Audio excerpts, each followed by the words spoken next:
Hello everybody and welcome back to Grantham CBG channel. Today we're going to be taking out Avia 71's Aerostar 601P, the pressurised version of the aircraft. We're going back to the 70s, and if you're wondering where I was on Wednesday, I had some internet issues, so the review couldn't take place. But on a brighter and lighter note, here we are at Van Nuys Airport, and we're going to be flying from here down to Oakland Airport in San Francisco. Basically quite considerable stretch, but we're going to be able to see just how capable the Avia 71 Aerostar actually is in terms of speed and performance. And I have to say, after some internet searches and YouTube searches, there's very little content out there about this plane. Personally, I do like it. Today the review will be a little bit on the scathing side, and it might be in the Grantham CBT style. So we may be harsh in places, but we are going to show our appreciation for the developers' efforts by making sure we give a fair and concise review. And since there's no other review on YouTube of this actual plane, I figured why not do one myself. This is a very enjoyable plane, albeit a little bit unrealistic in its performance. Anyway, we're going to begin the review. We are using fake time at the moment, just so I can show you the plane. When the initial ground review is done, ladies and gentlemen, I will put real world time on, and by the time we arrive in California, it should now be sunrise when we set it back to real time. So the Avia 7160P of course was my personal decision to purchase it. No longer on sale though, so I had to buy it full price, which could have taken some time to get another sale. According to my notes, I probably should have waited for a sale, although from a pricing point of view it was $29.95 for the full price of the general aviation plane. Unfortunately though, not available anywhere else in the internet, because Avia 71 is selling it through the X-Plane 12 store. And something I like to advocate for on this channel is for developers to sell their content and their planes through their own sites, and therefore don't have to spend any other revenue listing it on the X-Plane store. Well, they needn't worry about promotion, as the forums will do that for them if they do choose to do that. Anyway, this plane unfortunately was only last updated 2 years ago, so quite a long time now, and it would seem that in terms of updates and progress going forward, it stagnated around January 2024, and since then there's been no ongoing support. So it seems like the developer has transferred this over to X-Plane 12, and then that's it. So there is things that don't work in this with X-Plane 12 that previously did work at X-Plane 11. I only know this from previous reviews of X-Plane 11. I haven't obviously got the game myself, so I can't test it on that one. It seems unlikely, as I say, that with this amount of time passing, that they are going to come back and do anything. So if you're going to get this plane, or you're thinking about it, the developer is most likely never returning to this aircraft. Just be aware of that. It is what it is. You get what you pay for on this one. I don't mean that in terms of quality. I'm just saying you get what you've paid for in terms of product delivery being the final product. Most developers though, they do upgrade to X-Plane 12 a bit like Avia 71, and it gets a shame really, because this actually looks like a very beautiful plane on the outside. And during the course of this review, we're going to be working through sort of an overview. I'm going to be talking through the graphics on the exterior and interior, interaction level of realism, handling and performance, and then I'll conclude when we get to Oakland Airport. But yeah, from an overall overview point of view, it comes with a dedicated incomplete checklist from startup to shutdown, and includes a small aircraft manual. So up here we have a dedicated menu, and we have the checklist. I really like the checklist personally. This is a very in-depth checklist from start to finish. It does exclude the pre-flight inspection, and it does exclude emergency procedures, but I'm going to point this out afterwards. I did manage to get hold of some real-world content, some real-world instruction manuals for the Aerostar 601P. And that's from the Aerostar Owners Association. So thank you to them for managing to bring that content to the internet for people to use. I know it's for Aerostar owners, but considering we have it on a virtual sim, that's kind of the same thing, I think, at least from my point of view, so we can still use it. So yeah, very good chat list here. All the chat list from pre-flight, before starting engine there to stopping engines, and this is actually really in depth. You know, it does give you some good things here, and I have read through the chat list inside the Owners Association manual and POH, and it would actually correspond with what is in here, minus a few things. So the developer either found that chat list and used some of it, or they didn't, and they simply just got another source which is just as reliant. But either way, you get the chat list, then you get a dedicated weight and balance. This is where things get really interesting. So, even though it doesn't include performance charts or handbook, which are essential, you know, it does include a dedicated weight and balance. And as you can see, it has a dedicated weight converter between kilos and pounds, litres, gallons, and the rest of it. This is extremely useful for flight planning, not just for me personally, but for anybody who wants to try and flight plan their fuel. You can easily convert these here if you're working out in litres. It will automatically come up with the equivalent in gallons. Today we're in the US, so we'll probably use gallons. And likewise, you have a dedicated way to sort of adjust the fuel. You can use these plus and minus symbols. You can add people to the plane. And what I think I like about this is they've kept the pilot immovable. So he's an immovable object and only movable by shutting down the game, basically, so you can't see him. The modelling on the aircraft is well done for the outside, but some of the characters do look a little bit odd. As I say though, if you increase the weight, as you see there, the people are physically appearing inside of the cabin, and we'll see them will go. By the way, I will be putting a full load in today. For the ground review part, I'll be keeping them out so we can see the interior. Anyway, we get the rear end here, which is also changeable with baggage area.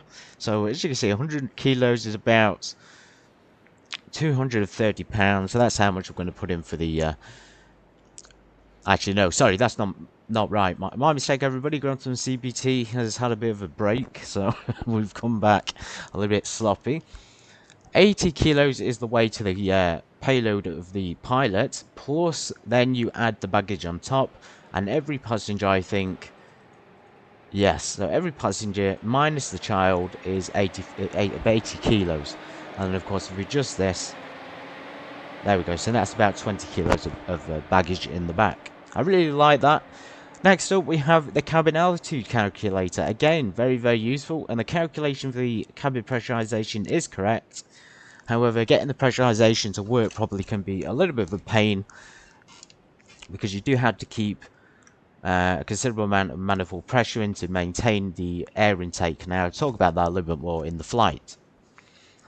Next up, again, a wear and tear system. This is absolutely excellent for a $29 product, and even though it's got some gripes with the graphics and the systems aren't great in places, this is really good stuff to see. Even though it's very basic on the maintenance side, we can only fix the batteries, change the tires, for example, and do a slight maintenance on the engine. This is still by far more than most developers offer. We do in fact need to change our tires because we're at 68%. So we click and it goes back to 100, and the left battery would usually run slightly lower than the right. That's the tendency of the aircraft. Engine operating time 14 hours. That's pretty good, I guess. And then we have time on board 18 hours in total by Quantum CPT so far. So as you can see, people, I haven't been flying this. I've been enjoying the plane, and it's one of the fastest twin pistons. It's still one of the fastest twin pistons in the world. I think it's the 702P that may be the fastest, but either way, it's the Aerostar that still is at the forefront of that list. The Baron 5.8 that I enjoy very much is very fast, but not quite as not quite there yet. Not unless it's going to be turbocharged, which the Aerostar is.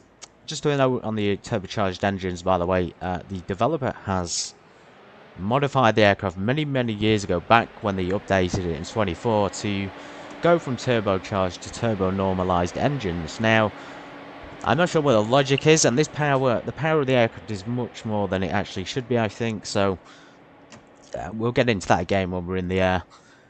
So basic wear and tear system and tyres, batteries and engines, which is quite good in my opinion. That's more than most developers bother with. Overall, very basic model though, which doesn't seem to make the effort to model anything other than the shell of the plane. And what I mean is, it seems like the developer had an idea to make this plane, and they were unsure in places, and a little bit confused about things, and weren't put in the maximum effort to make this as modded out and as kitted out as it could be. From my sort of preliminary inspections and walk around, let's close that. You know, there were a lot of things here that would indicate that this was an old plane sitting in a hangar, and the developer managed to get inside to take some notes on it. And I'll be able to point those features out when we do the graphics overview. But basic, it doesn't really provide any blinds in it. As you can see, there's no blinds there in the windows. There's no clock, which is essential for pilots. There's also no glare shields, again pretty essential for pilots. And there's no covers on the engines, or pitot covers. Now the pitot on this aircraft is in particular useful to know where it is, because obviously if you're going to be piloting it, you need to do a pre-flight inspection. And you will likely need a ladder, because this thing up here is in fact the pitot, and it looks like a gigantic arrow there sticking out of the tail of the plane. That is in fact the pitot heat. It's very rare actually that these aircraft are kept out of hangars, so realistically you could get away with not putting the pitot on there, but if you're going to keep it outside, you need a pitot on. Would I like to see one of those? I would have liked to see some engine covers and tie downs. They do have basic ground equipment of cones and chocks, which is very good. The cones and chocks are a one-click removal, so it's a one-item click to remove absolutely everything. Again, I would have liked to have seen some separation there. Maybe a separate removal for the cones and for the chocks. Likewise, the interaction on the plane, the doors here is non-interactable, and the fuel, of course, non-interactable. No oil checks allowed, and no door at the back can be opened, so going back to the point about it being a basic shell, it is a very basic shell of a plane. What you're getting is the basic model with very fast engines. And of course the Aerostar name to go with it. So the chocks and ties together, so you can't remove or install them on their own. I would like to see that changed if the developer is interested, and I think they should continue their efforts with this, despite me being, or gonna be a little bit harsh in places. They should definitely continue, because this is a great plane, and it has potential to be one of the best, especially with A2A's recent release of their Aerostar, which is absolutely superb, by the way. Persistent wear and tear does not extend to switches, so aircraft will stop from cold and dark every time. So I think I was a little bit behind when I typed these notes up. It saves everything actually in terms of the switches. Now, if we go back to this menu here, or the magics, there's a little bit of a cultural reference here, and I think it's a little bit confusing for the average user. Most flight sim users probably haven't even seen the Matrix. So, if we have mechanical management on, it will save the states. Likewise, the fuel level will be saved. The cones will be on when we spawn in. And then you get this pill. This is the Matrix reference, which I think is a little bit obscure if you're not up to date on your culture or movies. You have to have it off and not illuminated in order to save the states and the switches between sessions. So if I was to illuminate this pill, it would be suggesting that I've taken a pill to forget about the truth. But in this case, we've got it dark and in black and white, so we're going to therefore not forget all parameters and statistics, which means that values from previous flights will be restored, and there is a spelling mistake there, but that's, again, there are some basic maths and English spelling mistakes in this plane, but I guess we can overlook some of them. So yes, a little bit confusing on the pill side of things. It would make more sense to have it illuminated on in order to save the states. Just something for the developer in case, you know, by chance they may come back and do some work on this, and we can always hope so. Quite an elegant 60s retro design in the cockpit cabin, and instrument details are good. The decor is of right style and a bit nostalgic if you like old planes. Absolutely brilliant interior, even though it's very basic and it's a very basic aircraft in terms of the design. It's absolutely excellent in terms of that throwback factor that Grandmaster CPT is always talking about. The throwback to the 60s and 70s when aircraft design was absolutely exuberant, much like the plane that we're flying today. Exuberant in design and performance. We have the Aerostar as one great example. Another one would be the... Well, give me a second, everybody, to get the name of it. The Starship. That's it. The Starship is another example of an exuberant plane from that era. It seemed to come up with a lot of things, actually, especially from the Europeans. Some very strange twin pistons popped up during that era, and the Aerostar is exactly one of those. The aircraft itself finally entered production as the Aerostar 600, with about 290 horsepower per engine.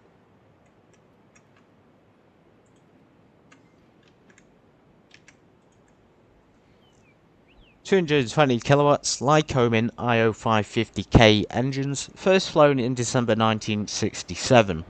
And of course it wasn't actually into sales and being put out there to the public until the 1970s on the 601P. The 600 was back in the 60s, but the 70s was when the 601P came along. Also produced in the base of most subsequent models was a version with turbocharged engines, the 601, which is the Aerostar 601 we're flying today. And it has a complicated but interesting history. In 1972, this is very interesting. It's kind of like one of those corporate... Back then, the corporates would have had more power and more monopoly on the market. So, small-time developers, and I say developers, but small-time designers and engineers and things, they wouldn't have been given the credit they deserved, and a lot of them would have been bought out by the bigger companies, and I think that's kind of what's happened in the case of this aircraft. In 1972, Ted Smith successfully bought back all the rights to the aircraft and began manufacturing Aerostars under the Ted R. Smith and Associates banner in Santa Maria, California. Introducing the pressurized 601P along with the Aerostar 700 Superstar. Still the world's fastest plane, ladies and gentlemen. Absolutely fascinating history, though. You know, Ted Smith, he bought back the rights to the aircraft and began manufacturing Aerostars under his own name in 1972. And of course, Piper Company was the other company involved there. Let's just do a quick walk around then and we'll get acquainted with the exterior of the plane. I will get up close and personal. I would say an acceptable quality of graphics on the outside with sufficient detailing on the wings. Although a lot of blurry textures and a lot of low quality textures here. It does claim 4K PBR on the store, but Quadrant CPT is questioning that. I would say standard definition. Although the props have done very well. And the engines have done very well. There's a lot of wear and tear on this plane. As I say, it comes across as a plane that's been sat in a hangar for many, many years that the designers decided to base their creation on. Okay, we're stuck under the wing for some reason. Crouch down, can't get out of it.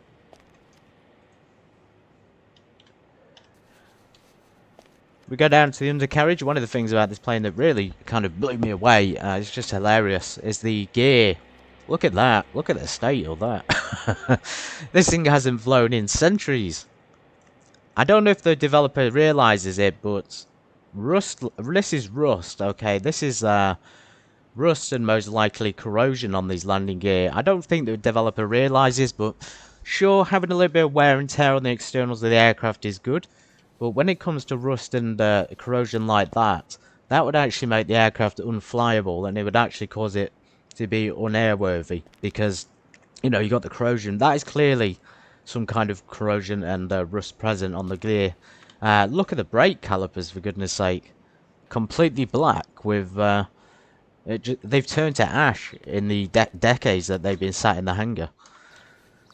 So yeah, I don't think the developer realizes it, but with that landing gear in that state, it would not be airworthy, I don't think. I don't think it would be at all. Again, going back to the engine, so we are going to see a lot of that rusting today. I do like the wing design and just the overall look of it. In terms of dimensions, though, I think the dimensions might be a little bit off. So the usual Aerostar 601P would be considerably taller than this. As you can see, we're walking around and we're barely... You know, we're really towering over this thing, but in reality, the engines are going to be at least a couple of feet higher than that, and the landing gear and the wings are going to be higher than that as well. So the aircraft is actually quite a high up plane, and you'll notice this sort of different twin piston design here, which I really think is just telling of these sort of 60s and 70s aircraft, because as I say, not only did they have unique styles in production and engineering on them, but they did things very differently. So rather than having that typical low wing twin piston design, they've gone for the mid wing twin piston design, and the air intake is in fact on the wing. So yeah, having that mid-wing design is going to increase the wing loading, and that's something I find interesting. Another thing is it has 3 fuel tanks. Now, most twin piston aircraft have only 2. They have the wing tanks. In the Aerostar 601P, the 578 Papa, we actually have a fuel tank in the center. Now, I touched on this on a previous video, but because the Aerostar 601P has that extra tank, it is sort of secondary to the wing tanks, but also at the same time primary. So you could drain the tanks, fuel from the tanks in the wings, and then use the tank in the center without any issues. Now, usually on an aircraft with 3 tanks and one in the centers, it would usually take the fuel from the center first in order to keep the weight and balance in check, and then it would take the fuel from the wings. And you can see this in planes like the just in any plane, like the Citation X, for example, would be a good one. And it would drain the fuel from the center and then the wings after, again for the center of gravity purposes. But in this one, it would take it from the wings, and it can hold quite a lot. So it would take it from the wings, and then it would take it from the center. So you could, for example, stick your reserves into the wings, or you could stick it into the center, and you would guarantee you would know how much you would need. It does actually have a very small fuel capacity for considering how fast it can go. And the distance we're going today, even though it might seem like a lot, is nothing for the 601P. It really isn't. But going back to the engines, the engine design is good, and the whole sort of look of the plane is very nice. It's just lacking in these lower quality textures and blurriness. This is not really acceptable quality, I don't think, for X-Plane 12. Yeah, if you couple it with the sort of the fact that most of the systems don't work correctly, you know, and the fact that it's been designed performance-wise very badly, even though there is online booklets from the Aerostar Association that they could use, I think overall that is pretty good on the outside. So, that is your worn look of the parts. For example, the undercarriage looks very old and rusted, although a little too rusted for it to be airworthy, I think. I'm going to stick with that point. The flaps, as we see, are well made, and movement of control surfaces look good. They do look good, and we can see here that despite the blurry and lower quality graphics, it does function as normal. The performance and the speed give it that feel of a bit of a jet fighter, so rather than needing a lot of input in the Aerostar, you do in fact need very minimal input to cause a reaction in the plane. Engine, a superb looking design from a design point of view, but with little low quality textures here and there. I really like the engines. Again, just the height issue. I think the plane in general just needs to be higher up to make it the right size. But in general, the engines are very well done. I don't know if we can see it down here, but on the usual twin piston, you would usually have cow flaps for the engines. On the Aerostar, we don't have any cowl flaps. The engines are just permanently exposed to the outside air temperature. And when I say engines, I'm talking about the exhausts. Again, thank you, Aerostar's Association, for the video and tutorial on checking the outside of the plane. And to a YouTuber I watched as well. I can't remember the name, unfortunately. So it's very important when you come down for your pre-flight checks to check the exhaust. These two exhausts are very hard to see from my point of view. I can't actually get down there with the camera very well. Another reason the plane should be high. But yeah, you would check the exhaust, you would check they're in place and steady, so there's no cow flaps. So again, the design is very different to most of the twins on the market, especially from today. The aircraft also claims, you know, it is superb looking from a design point of view, but with low quality. If it did have higher quality resolution textures, and it had a bit more detailing and a bit more interaction on the outside, it would be really great. And just adding those, like, you know, those blinds into the plane would also bring it to life a little bit. It's good they've added people, the people figures, but the people figures are very strange and they do detract a little bit from the experience. The aircraft also claims to be 4K PBR texturing. However, you can see, we can all see here, isn't in 4K PBR all over. It is in fact only in standard, probably not even in standard high definition. This is not. So when you fly a 4K or even an 8K plane, guys, you're going to be able to tell the difference between 4K and standard textures. This to me just looks like standard textures with some high definition and maybe some 4K PBR on the engines. But in general, it's just standard. You know, there's nothing 4K popping out to me, but I could be wrong. Again, this feels like a case of being simply upgraded to X-Plane 12 compatibility, which means that obviously the interaction and the functionality is not there.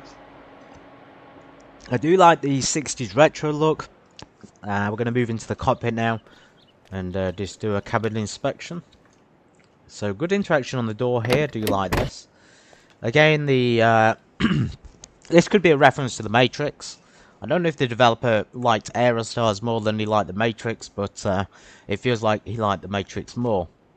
So not only have we got a reference to the blue pill and the red pill, we've also got a reference and what it looks like Neo, Thomas Anderson from the Matrix. So a little bit confusing there, but the model itself is awful. Actually lower quality than the passenger models. So in this case, guys, if you're going to add passenger models and you've got a bad pilot model, just don't put the pilot in. We don't need the pilot, we only need the packs on there. Let's hop in. As you can see immediately, I was immediately sort of blown away by this. I don't know if anybody else is, but this aircraft has a solid interior, meaning it's collision, and this really makes it feel like a throwback not only to the 60s but to, in the terms of design, but in terms of older flight simulators, you know, back when they used to have hard collidable objects in the cockpits. You can't actually get out the plane from this camera point of view, and that is a pain for the Walkaround. Of course, if you haven't got Walkaround plugin, that means you're not going to be able to do it. But it is good to see the interaction there and to see the fact that we can't just push through the walls. I do like that, and like I say, it reminds me of Flight Simulator X and the older ones where, you know, most planes, every plane basically had a collision on it, which was a lot better than today where most planes simply allow you to pass straight through it. I think that's good. I do like the retro 60 look of the excellent yoke and cockpit instruments. The yoke is very good, actually. Very good design, very basic. The cockpit instruments and things, you have to get closer to really appreciate it and see those like texturing effects. So you have to look at it from a certain angle to see the things pop up here. But they are there, guys. They are there.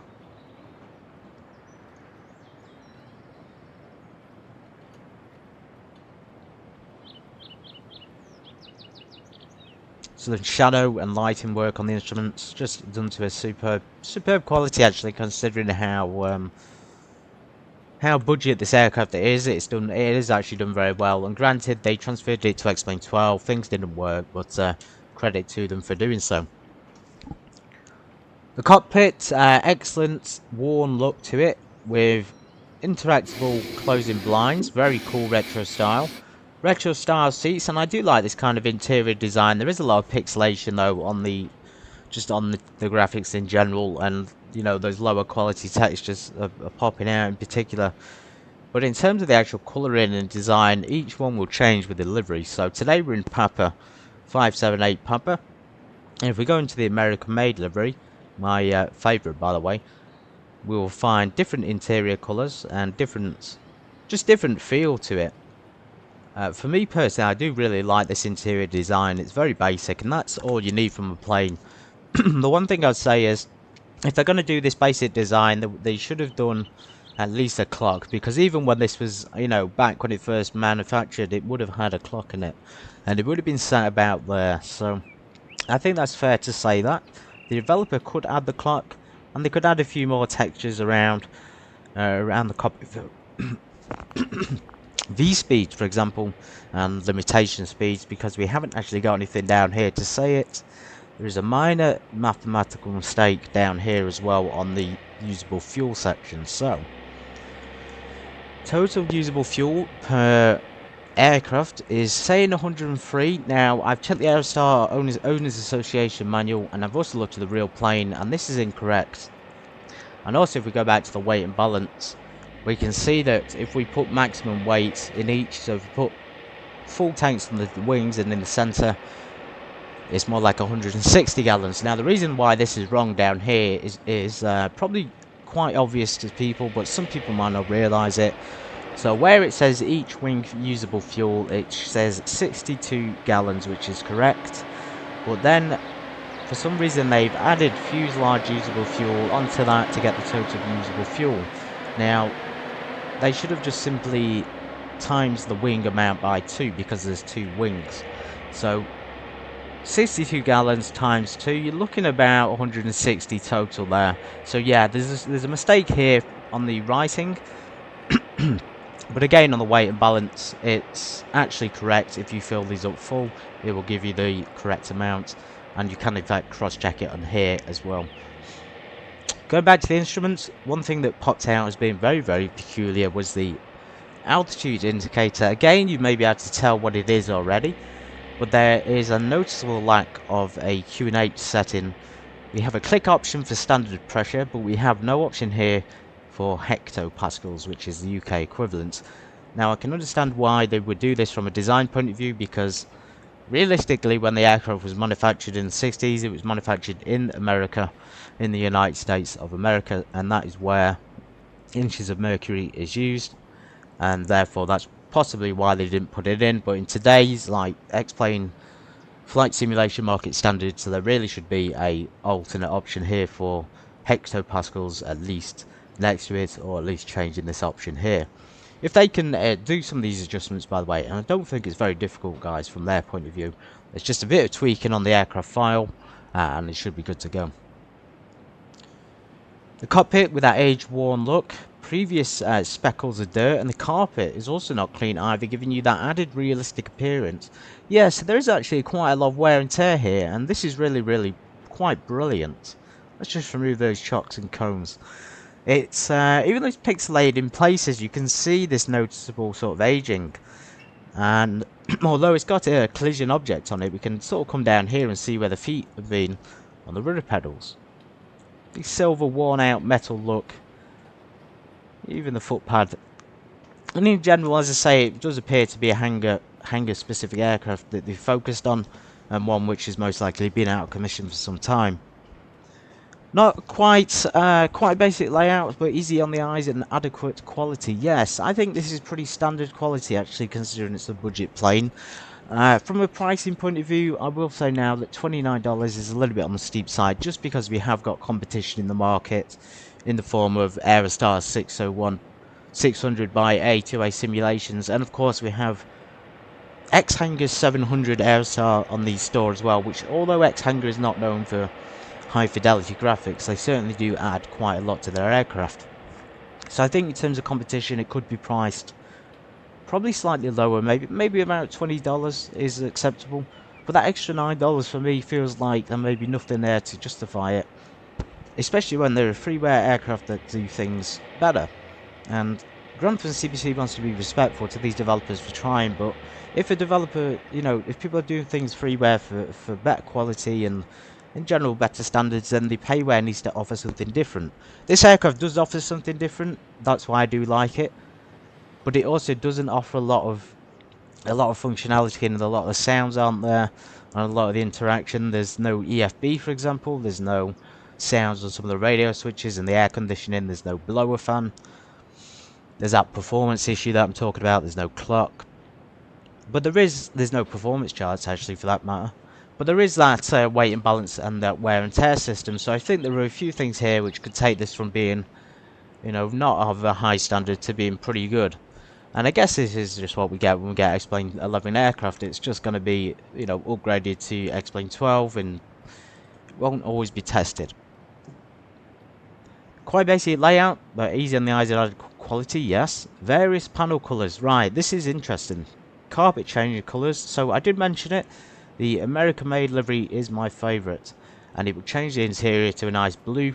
So the panel options, you get this cream colour, you get a black, you get a sort of dark grey. You get the blue colour, of course, for American Made. And if you are a fan of Tom Cruise and of plane movies, then American Made is 100% a recommended movie, and I will be making a little video on that and that, along with other films about aircraft. It's a really brilliant film, just talking about Barry Seal's escapades with the CIA, of course, using the 600 to fly drugs and weapons through South America back in the Ronald Reagan era. So yeah, very interesting film, really good actually, really well made. Just credit to them while we're on this topic. It's very enjoyable to fly within its rendition of the Aerostar. It is a beautiful rendition. It's contradicting a little bit what I'm saying, but you know, if it's bright and sunny, you can really see these textures stand out. And if you've seen my short video on the Aerostar already, you will notice in that video in particular that the shots like this, where we're panning across, actually reveal quite a lot of detail. Again, we go down here, we go down to the sort of, see these speckles and these reflections. These are very high quality. The developer has done a good job of this. The mistakes that are there are just the mistakes of somebody who has worked with a budget, and that is it really. There is a little bit of a lack of research because they could find some of the information on the Owners Association, but other than that, I actually want to applaud their efforts. I've really been taking this thing round the block, if you like that saying, and flying it from, you know, one end of the United Kingdom to the other, and it does it in a superb amount of time. I think 1 hour and 30 was the quickest I ever did it. zooming at 25,000 feet. Great wooden blinds and cockpit lighting. Yeah, so cockpit lighting, guys, is very basic. Let's get the battery on. As you can see there, the sounds. The sounds are there, and they're a little bit on the flimsy side, but nonetheless good. So cockpit lights are in the form of instrument lights. These will light up the panel in a white colour, so again that 60s style design, and the retro blinds, overhead lights do function. They actually do provide a lot of atmosphere to this aircraft. I really like, you know, the effort on that lighting side, but it would be good in the back here, for example, with the blinds, to maybe have just something more back here, maybe the ashtrays. You know, the door here hasn't got a window on it, just things like that. The lighting again could use with improvements, but from a visual point of view, you know, you're going to be able to see what you're doing. That's what matters.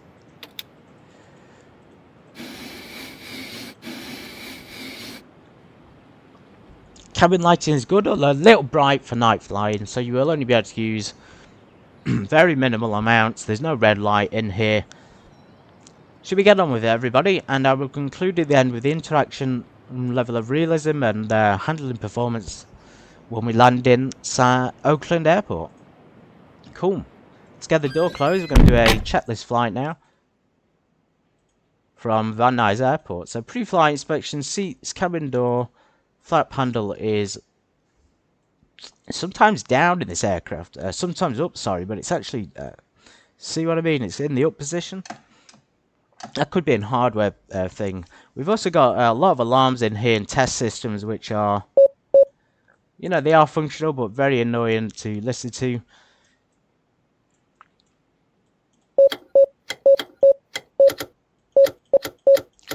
I haven't had any luck getting the differential pressure alarm to sound. The engine RPM sound will go off because you can't actually put your full props forward on takeoff, otherwise it will sound the alarm as if there's something going wrong when there isn't. The illumination on the instrument panel here is non-functional. I think one thing, I've seen a few things work, and that's crossfeed works. The gear only illuminates when it's in transition.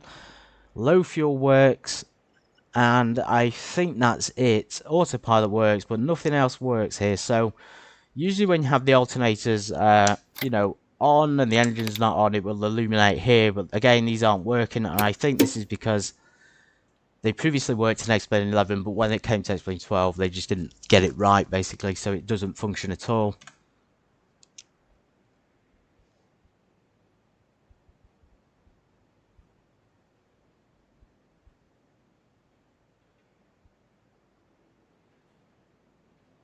Welcome in German Flight Simmer. Calculation is correct. Usable fuel is fuselage plus wing, but you also have 2 engines, so Each engine consumes the same in each wing. So this thing down here is incorrect, German Flight Simmer. This should be the total fuel in both wings plus the fuselage. And you can cross-check that, as I say, with the real plane and the real Aerostar manual. And you'll see on the real plane that this has the total fuel from 2 wings plus the fuselage in it. The total wing fuel is the 62 gallons in each wing, so it'd be about 124. The brakes, so we're going to push those firm, then pull them on.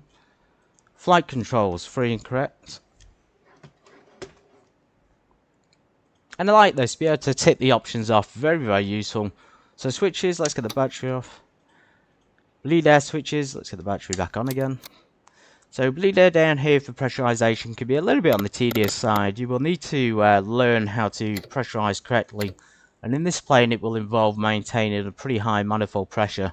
Otherwise the aircraft will lose the inside pressure and it will start to climb to the same altitude your aircraft's at. So you do need to keep manifold pressure in there. Anyway, bleed air's on. We need to go up here and switch door seal electric on. And that will inflate the seal around the door. You can see there, it's come up. So normal and dump for the cabin. If unpressurized flight, are only orange. In that case, guys, we're going to be doing the green light because we're going up to 23,000 feet. And we're going to be able to test whether or not the pressurization works, even with high manifold pressure. Landing gear, again, 3 green lights. If you did watch my videos on the aircraft before, you will notice that according to the Aerostar Owners Association, which I will reference a lot in this video, they do actually recommend a trim of 1 bar up. And again, thank you to their video for pointing that out. So 1 bar up there is actually required for takeoff. I'm going to put it in that position now. Rudder trim neutral, hydraulic, shutoff valve. Again, just a slight spelling mistake there.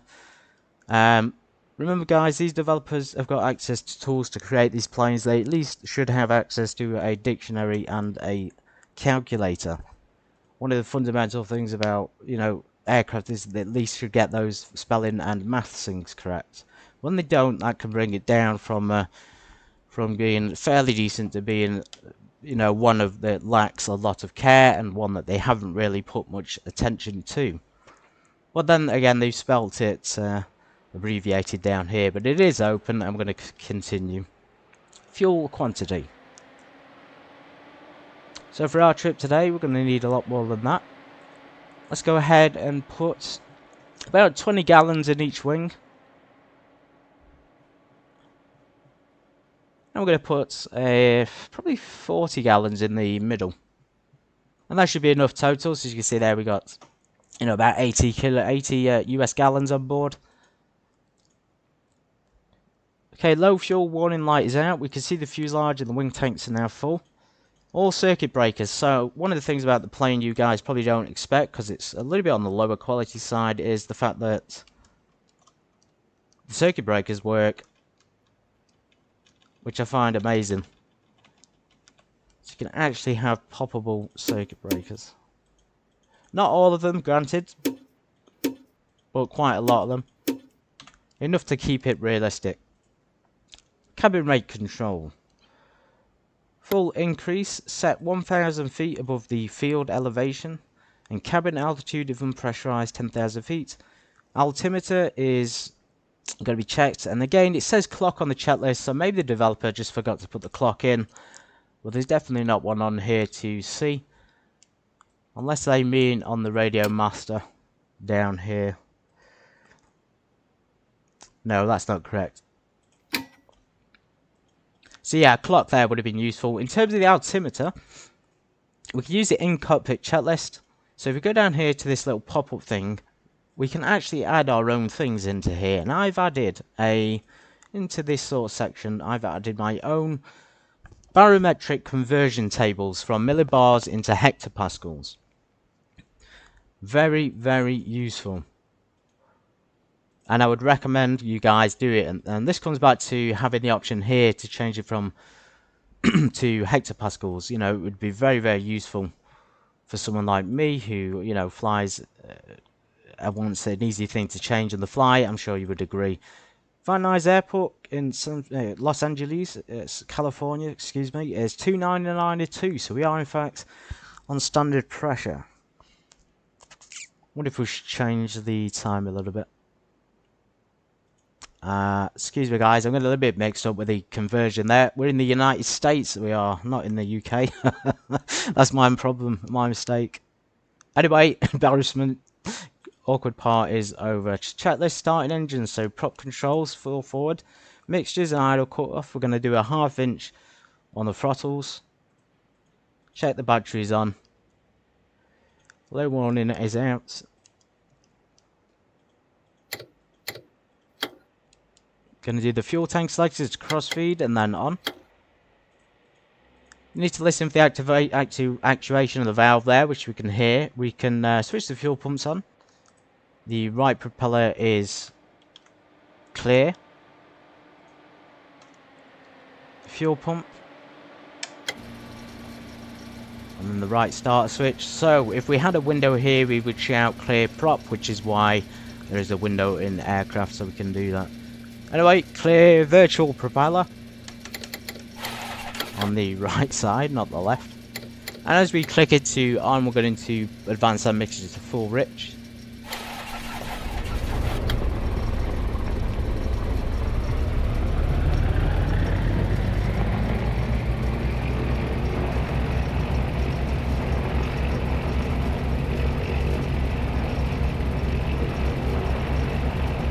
Excellent.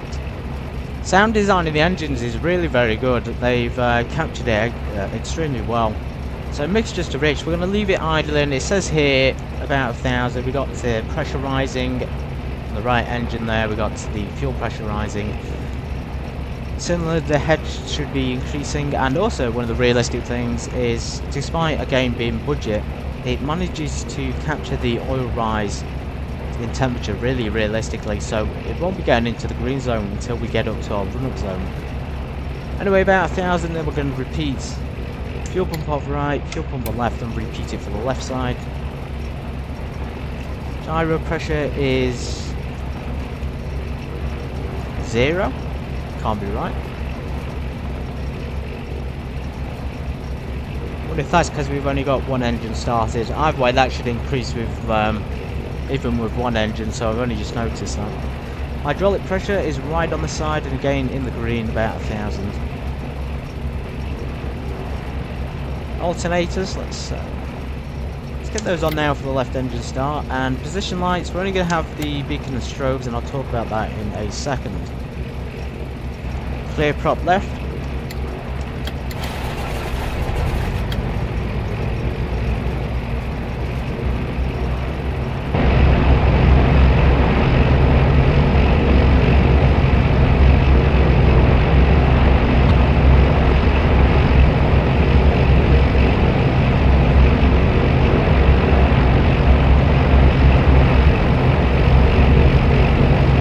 Excellent, we're going to put on the in-cockpit headset, everyone. As you can see there, nice in-cockpit headset. Again, something that most developers don't bother with, so they've really made the effort here with a few things to improve it. Let's get our radio master on. Only just noticing a few things today. It might be because I've not been flying the plane over the last 2 days, but there is a few markers down here. We have the Collins audio, we have the GNS 530, a Century X autopilot. That's extremely old, isn't it? That's like 1970s. Of course it is. So yeah, about 1,000 RPM there. We're just going to bring it up a little bit, just to warm those up while we do the rest of this chat list. Going back to the lights, they've gone with a strange design on this. So even though there's a clear divide there between strobes and beacons, we can only turn on the beacons and the strobes together. Now, this is not very realistic to the real plane, or to any plane actually, especially because we can see that divide in there. So I don't know what would compel the developer to do that. You know, when we start the engines, we need the beacon on. We don't usually put the strobes on until we get to the runway. So I think this just shows a lack of research from the developer point of view. They didn't first of all look at the plane properly and understand it, and they didn't really understand how things functioned and how planes work. It could be that they saw American made, and then they were excited to make the plane and just skipped the essentials and didn't really want to learn about it. In other words, they took a shortcut and it didn't pay off in the end. So strobes and beacons are looking very good. They've done the lighting well on the externals. The simple way to get rid of the strobe light if you don't want it onto the runway is to go down here to the circuit breakers. Now this is what I recommend. Simply click on beacon and strobe and voila, you'll have no strobe effect until you get to the runway if you pop it back in. So stand by on the transponder. We're going to be squawking 7000. Let's get our flight plan put in.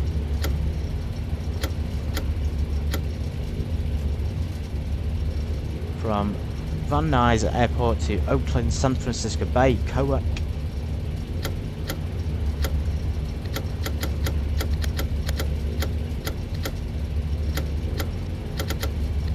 Come on.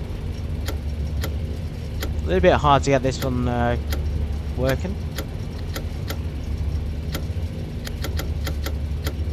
I would have liked to have seen personally, you know, I understand that it's easy to put GNS in, but again, it's like the days of when people put the Garmin 1000s in, the G1000s. It's that same kind of like laziness of just putting it in because it's easy to do, and this is not their word, by the way. This is Laminar researchers probably that they've just copied into the aircraft. Realistically, this kind of an aircraft, because of the state it's in, considering how basic it is and considering how aged it looks, they should have just gone with a basic radio stack. It would have suited it so much more than the GNS. Understand from a practical point of view, but they've just slipped this in there. They haven't understood the systems correctly. This thing up here is not very useful. It doesn't work correctly. We don't have the option for GPS and localizer, so we can't use navigation 2. There should be a switch up here to switch from nav 1 to nav 2 on the navigation resources. We should also have an option up here next to autopilot for the trim. They've just missed so many things from the aircraft that you have to wonder whether they actually spent much time researching it. With some reason picking up with the outer marker there, we don't want to be picking up on that at all. Again, this could be just more bugs in the plane.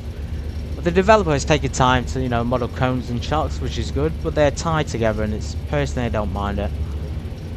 Don't include engine covers or pitot, which I think would be great to see. The interior is very basic, and beyond the basic cabin lights, the cockpit switches and engine controls, there's not much to interact with. Clickable cockpit headsets with a mic and headset ports. Which reduces noise is great and something a lot of people don't bother with, although they don't physically model the headset. The in-cockpit checklist is extremely useful and features a few clickable regions, one of the compass. Let me demonstrate that. So one here to bring up the checklist. You have an option around here somewhere for the autopilot. Plane management and one inside the pocket. Yes, the side pocket we checked. Documents 2 in cockpit clickable checklist and custom documents if you need them. You can also add your charts there. Although again, realistically, we're going to have things like navigator descriptions and chart fops, so we probably don't even need that. I did a pressure converter from hectopascals to inches because the aircraft only has inches of mercury. I think that's correct. Only has the American equivalent, which we don't always need. Sound of the buttons and switches are very good, and sound design is a particular high point in the plane in regards to the engines and switches, although not all switches have sounds, and no air conditioning is audible at all, neither from the cockpit fans nor within the cabin. They modelled a speaker system at the top here near the blinds, the Pioneer speaker system.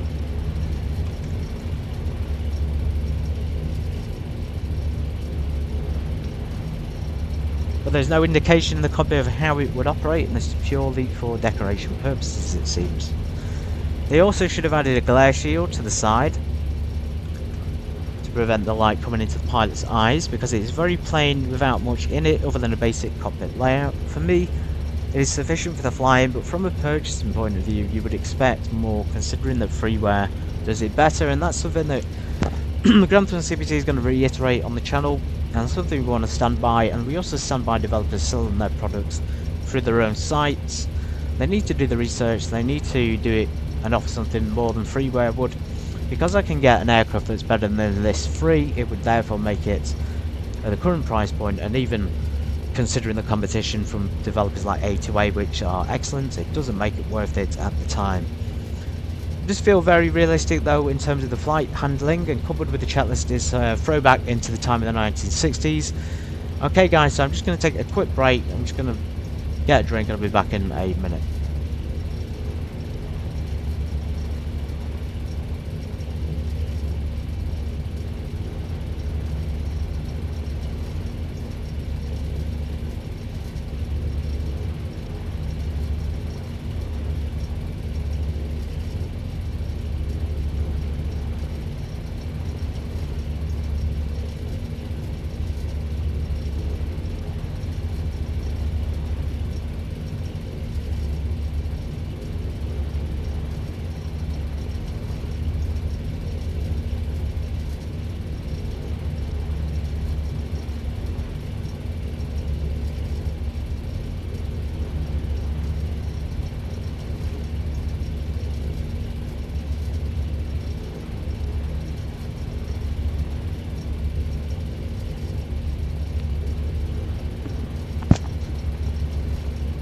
Thanks for bearing with me, everybody.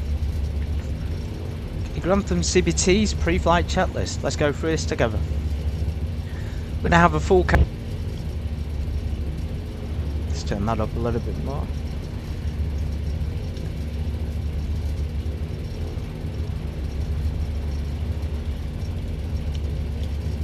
And the call sign for this plane is very, very particular. It's called AEST if you want the call sign there, if you're on an online network. We've got a squawk code assigned to us from the Van Nuys Airport 6724 today.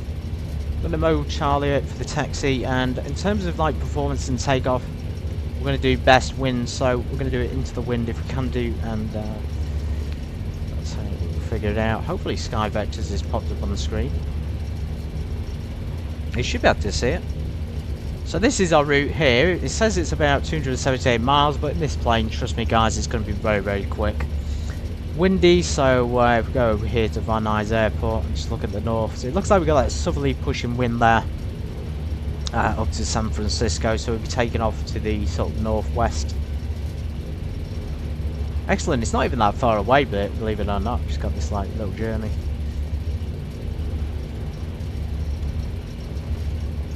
So you're seeing left. According to the X-Plane map, there is no wind here for some reason. So very little wind, which means I'm probably going to take off 3-4 left rather than the other way around.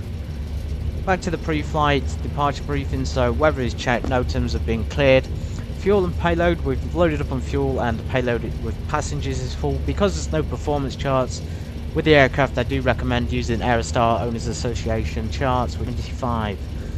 Real aircraft manual, guys, and it only took a quick internet search to find this association, so the developer had more than enough opportunity to do the research, and they've fallen short. This has everything you need, from the specifications, limitations, weight and balance, to the performance and takeoff and landing. It has absolutely everything you need to fly the plane. The numbers won't match up with the model we're in today, because Avia 71, bless their heart, have tried, but you know, the performance is way off from what we would expect in this kind of plane. Electrical system, fuel system, for example. It even comes with a full checklist. Now, if Avia 71 did look at this document, they certainly got some things right, but there are a lot of things from this checklist they didn't include, which I find very, very odd. This is a really good in-depth document for everybody, and it's only 14 pages long. Let me just flick through. You've got the engine starting checklists, emergency checklist in there, you've got, you know, all the caution stuff, you've got the performance if I can find it. Or maybe not on there, guys, maybe it's not popping up on this document, but there definitely is one.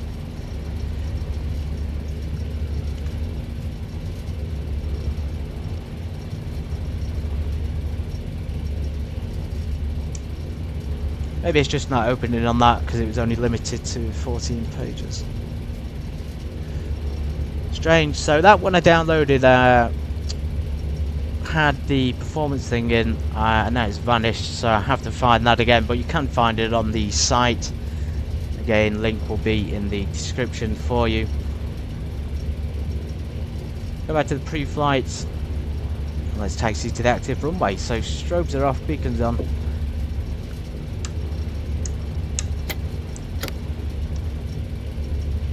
This thing goes so fast, you need very little input.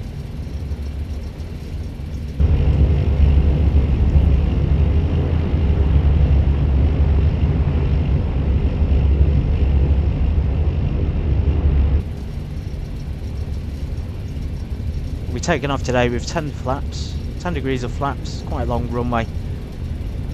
As you can see there, the plane just slipping away from me with the taxi, even though if we idle it, it will be, you know, soaring through these taxiways. So here we are, we're at the runway already. Let's get ready for the run up. Beautiful morning in Van Nuys Airport. Look at that.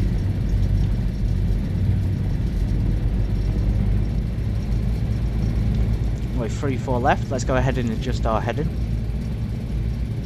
Course wise, we'll be straight on track, so we'll follow the GPS. Usually with the autopilot you would be able to pre-select it, but on this one it's tied into the master switch, so we can't pre-select navigation and heading, and there is no flight director in the aircraft, so we have to rely on, you know, the fact that we're going to have to hand fly this and then autopilot it when we're established at a safe altitude and heading and speed. Back to the checklist for the run up.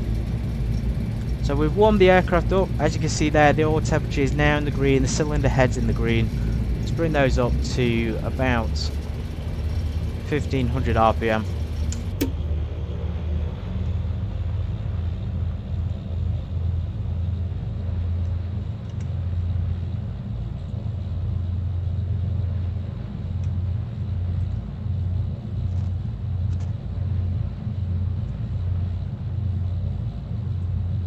Go 1500, so you'll have to monitor see how there's differences here in the needles. This indicates, of course, you need individual management of each lever, so I do like that.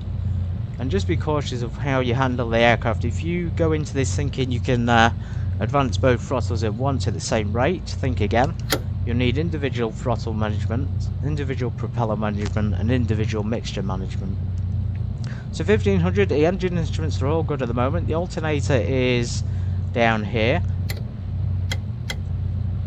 so we're getting there positive amps from each engine. Propeller control full forward until 1000 RPM, and then move full forward 3 or 4 times. Okay, let's go for the left first. About 1000 RPM there.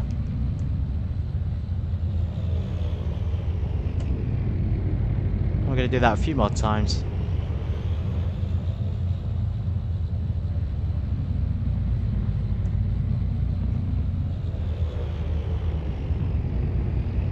One more time for good luck. So the checklist is pretty accurate to the real world plane. I have watched videos on this. There's some excellent videos online, like I say, by the association, who have a great channel there for tutorials and things, and I highly recommend it to learn a little bit more about the plane. You better pick up hints and tips. You won't be able to fly to the numbers they give you, of course, but you can at least try. So after that, we're going to advance it to 1800. Just monitoring that engine pressure as well. And this is where we do the mag check, so we're going to go for the right side first. 175 max with 50 max RPM differential. Very minimal drop actually, it's a very efficient plane. So there's no magneto drop, and of course if you have a large drop on the magnetos, that could indicate there's an issue with the spark plug. Something called spark plug fouling, where lead deposits can build up within certain engine components. Cool, so there we go, the magnetos checked, relatively simple. This pressure setting here is usually the same when the engines are on. So When we started up, you could see there was one engine on, and that should have been drawing pressure into this, at least a little bit, but it wasn't. So this will either be in this position or it'll be off, and it'll just flicker between, you know, 4.8, 5.2. It won't actually function as expected. Okay, landing lights on. Let's go ahead and put the circuit breaker back in for the strobes. No quarrel whatsoever with the actual strobe lights. As you can see out there, they're functional as expected, and they actually look pretty well done. Just this 60s style design in the nose that's a little bit odd.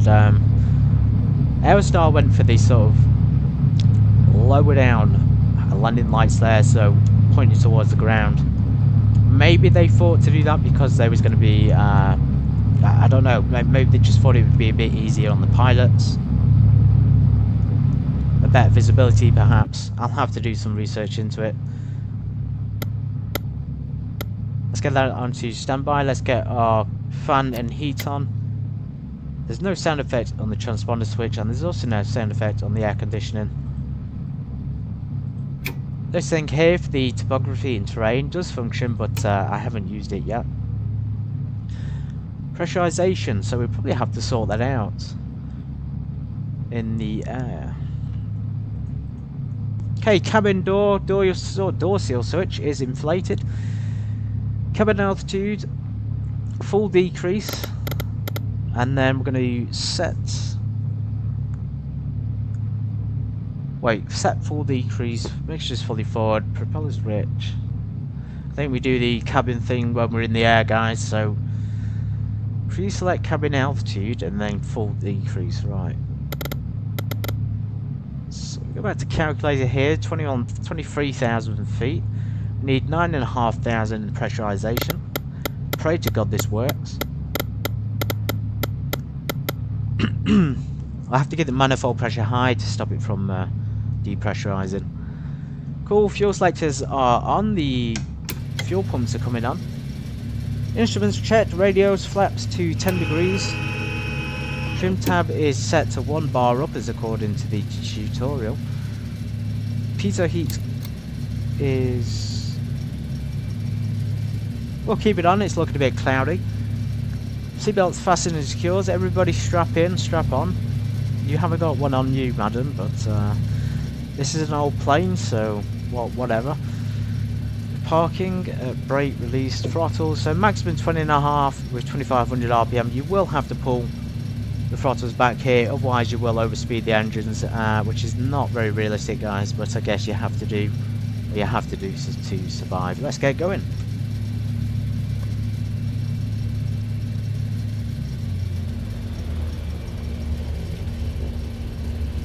If we have an issue before we take off and before we lift it off, we're going to stop, apply maximum braking, cut the engines to idle. If we have an issue after takeoff but before landing gear retraction, we will land straight ahead back onto the runway. If we take off after landing gear retraction and we have a problem, we will continue and hopefully make back for runway 34 if we can. So that's a pre-departure briefing complete. Quite nice traffic, November 578 Papa departing 34 to the north. Let's get going, guys. So slowly advance up throttle. We're going to see the power of this thing as it takes us up to 23,000. Slowly advance to get about 29 inches of manifold. Speed alive, 60. There's 80. Rotate. Very smooth lift off, because feel the difference in performance. Gear up. Heavier the plane, the difference in performance will be affected. Anyway, flaps up. Landing lights off. Very foggy actually, so we are probably going to be flying instrument flight rules. That's how we've been filed. 20 degrees pitch up, a little bit, so again the unrealistic performance there. We're not meant to be pitching up at 20, but the aircraft can do it perfectly fine with no issues.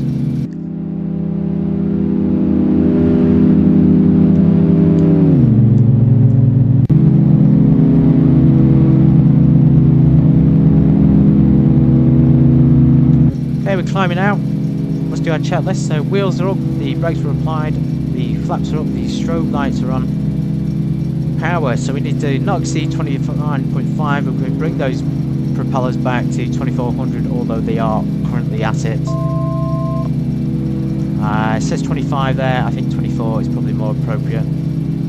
So max rate is 117, and then max angle about 100. I don't know how you would get that in this aircraft, it's really overpowered, so in order to get 100 on the speed we'd have to be pitching up to about 50 degrees, which is not very realistic. So 148, 170 to 148 on the climb. Let's get our fuel pumps off. You can see here the fuel pumps as desired. Navigation on, the vertical speed on for the autopilot. Not had any issues with the autopilot except for on the approach mode. It would usually be out of alignment on the GPS, and it would be out of alignment by quite a lot of miles there. So there we are, climbing about 148. Keep the manifold where it is. The cabin should be pressurising soon. So green lights, cabin doors sealed, bleed air is on, cabin altitude set to desired 9,500 feet. After passing 5,000 feet, which we are, we're going to set. Rotate slowly until the rate of climb indicates reads the rate of climb required for the aircraft and cabin to reach their altitudes respectively. Turn the aircraft down a little bit for you all. So we're going to increase that, and we're going to do about 500 feet a minute. That's a comfortable climb rate for the cabin. If the differential pressure gets into the danger zone, and it usually occurs before we get to the maximum, the aircraft will suddenly start to pressurise quickly. So you need to keep the pressurisation differential low in order to avoid that. In that case, then we're probably going to have to climb in an uncomfortable 1,000 feet a minute, which is not very useful. And then we'll do the pressurised, cruise checklist when we're in the cruise. As you can see though, the performance is well off. 180, full weight, almost full tanks. Climbing 6,000 to 7,000 feet is just very unrealistic in the performance. We should be, you know, 148 at the absolute most.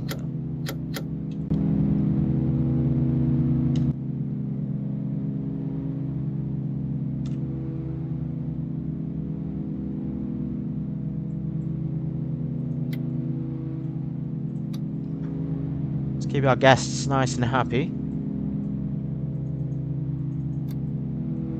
They have got sound effect on here. There's no sound effect on the air conditioning though, which would have been good to hear. From a handling point of view, it is very fast plane, and its performance for a high performance twin is unlike anything you've ever handled before. I mean, for some reason we're going even faster than we would do on a lighter load here, which is completely unrealistic. But yeah, performance is completely unexpected. The way the ailerons and rudder and the elevator operate is that you need very minimal input to cause the reaction in the control surface, so it feels very much like flying a fighter jet. If you do fly a fighter jet, if you fly something faster than this, you'll know what I'm talking about. And in order to keep it under control, realistically, you're going to have to do things you don't want to do, like reduce the manifold pressure, and that will result in the cabin increasing its pressure more than it should do. So I won't do it now because it'll cause us to black out, but you know what I mean. We can bring those back to 24. The fuel flow in this aircraft is strange, so if we lean the mixtures, usually it would decrease the fuel flow, and we've predicted about 20 gallons an hour, about 30 an hour, so about 15 in each. Well, in this aircraft, when we reduce them, it will increase the amount of fuel flow in the engines, and sometimes it will decrease it, so it's not entirely correct on the function of them either. Either way, if we look on the map, we can see 211 knots true,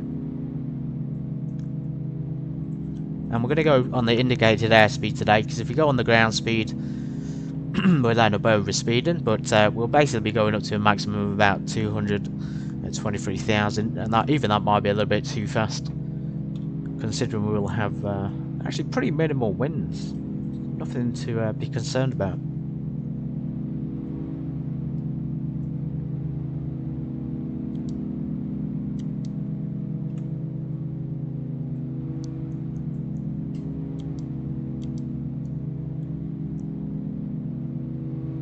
Trying to get this. It does have a tendency to yaw one side, and I don't think it should be yawing, but the ailerons, as you can see there, just trying to push us one way. Beautiful flight though, beautiful flight.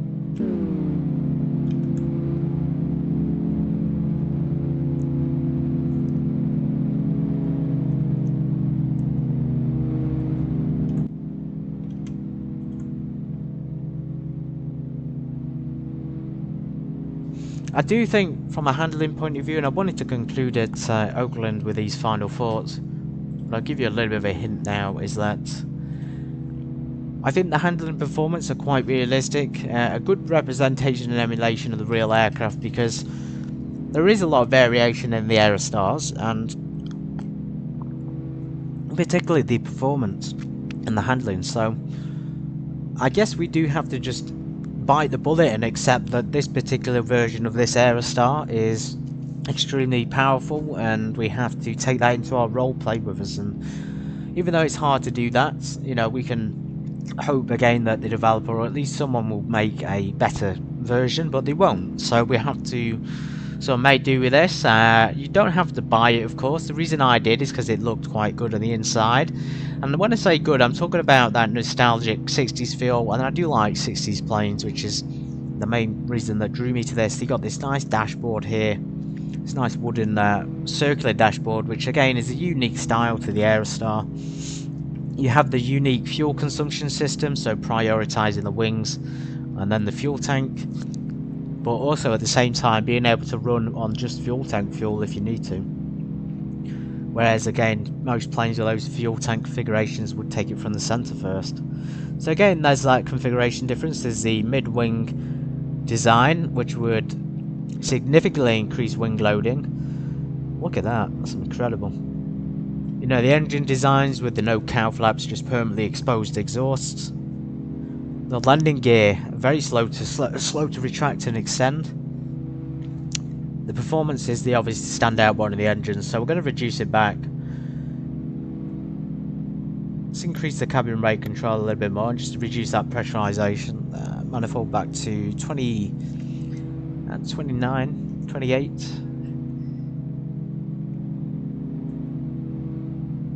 I'm going to start to lean the mixture, so watch this dial over here, which is not interactable at all. If we pull the mixtures back, it should decrease the fuel. It is in fact increasing the fuel. So again, there's a little bit of logic, just a misunderstanding on the developer's part with this plane. If you reduce the fuel flow to the engine, it should reduce the amount of fuel, you know, with the mixture it should reduce the amount going in, but in this case it seems to increase it. So you have to pull them right back and unrealistically wait till it goes past peak EGT. And only then, I mean even then it's not even decreasing it. So as you can see, we leaned them right back and there's been no decrease in the fuel flow whatsoever. So it seems like the fuel flow is dependent on the manifold pressure, which again is unrealistic. A little bit realistic, but it should be mostly mixture based on that unit. So as you can see, pressurization getting high on the differential. We're going to increase the cabin, climbing at an unrealistic rate. Maximum is about 500 to 1,000 a minute to make it enjoyable. And realistically it should stop, according to this, at 9,500, but it's probably going to be over that. Again, it's not very well built, is it? If we black out, we got to have a plan because the oxygen doesn't work. That's another thing, by the way. They introduced the oxygen required illumination. None of this works, by the way. A few of them work, but basically for the most part this is useless. There's no oxygen systems, there's no seat belts, so you are screwed if you get depressurized, or if you see how the cabin is climbing now to counteract the differential. So if we black out, we have no oxygen. We can't use X-Plane 12s because it will not function at this altitude.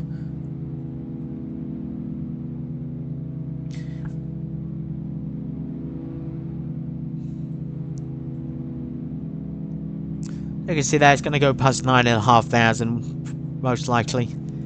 Even if we're decreasing this is doing very little to actually affect it.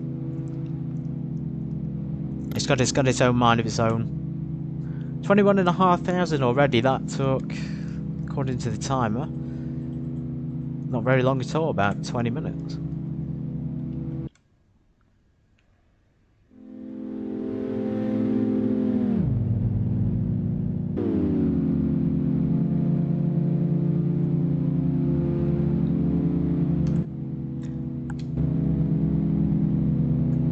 I will be flying in this plane again on the channel. If there's an interest in it, then the best way to let me know is to comment and tell me you appreciate the style of the plane, and I'll do more streams of it. We'll be doing some in the Caribbean next. So there we are, about 9,500. It should stop be pressurising now. It should go back to 0, but as you can see, it's still pressurising there. Even though the differential is getting to the high end, it's still within the limits.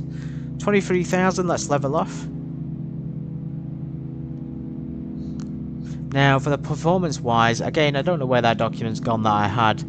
I 100% had the documents from the association on this aircraft.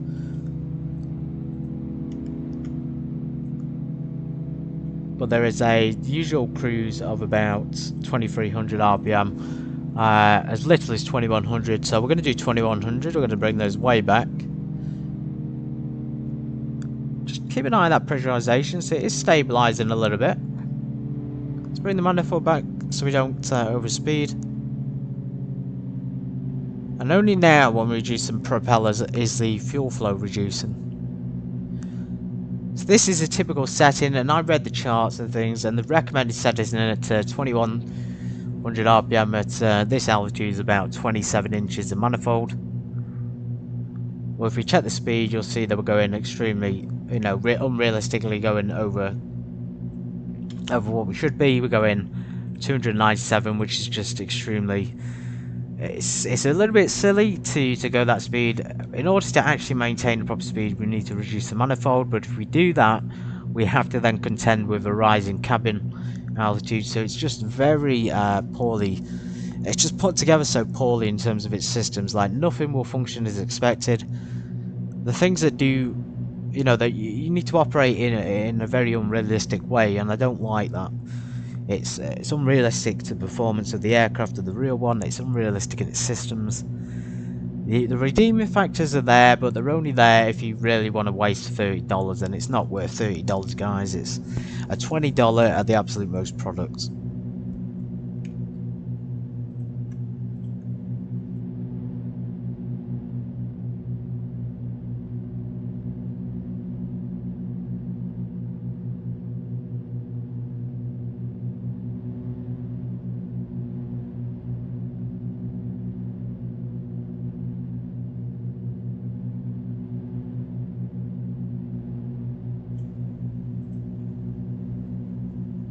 Regards to handling and performance, though, it is a high performance twin piston, a lot of power, and transitioning from the regular twin to a piston turbocharged engine like this, like the Aerostar 601P, is a big leap.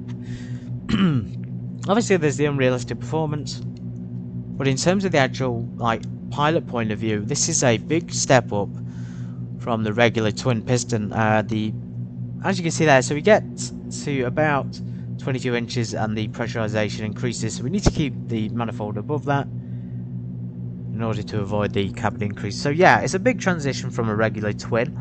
The speed is the biggest challenge. You have the complexity of the pressurization, the complexity of the cabin conditioning, which I don't even think functions. You have, you know, two pistons, turbocharged, pressurized aircraft. You have a autopilot system. You also have a little bit of a fuel system here that you have to manage correctly. It's just got a lot of workload considering the regular twin. So compared to the Baron, it's not quite as I don't even know what the word is. I was going to say complex, but at the same time it is in many ways just as complex as the Beechcraft Baron. It's got the features of a complex twin, but also got the complex features of a jet, so it feels like a small jet. rather than a twin piston. I guess that's the point of what I'm trying to say here, is you're going to be stepping up from a twin piston to a small jet, something probably akin to, at this speed, a Citation jet, one of the earlier Citation jets.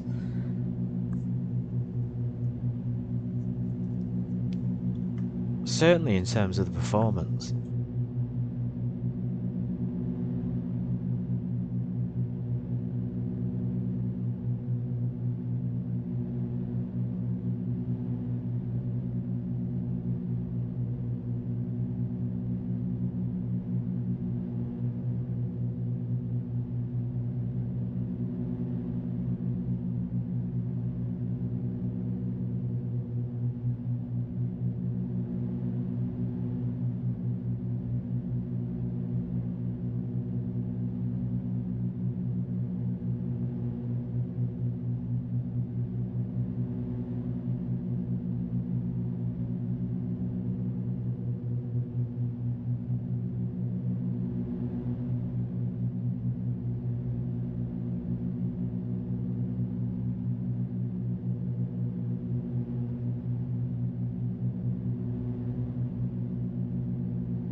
Apologies for the silence, everybody. I'm just looking at the Owners Association, so I didn't actually have the document saved for some reason, but the one we saw before was just the checklist.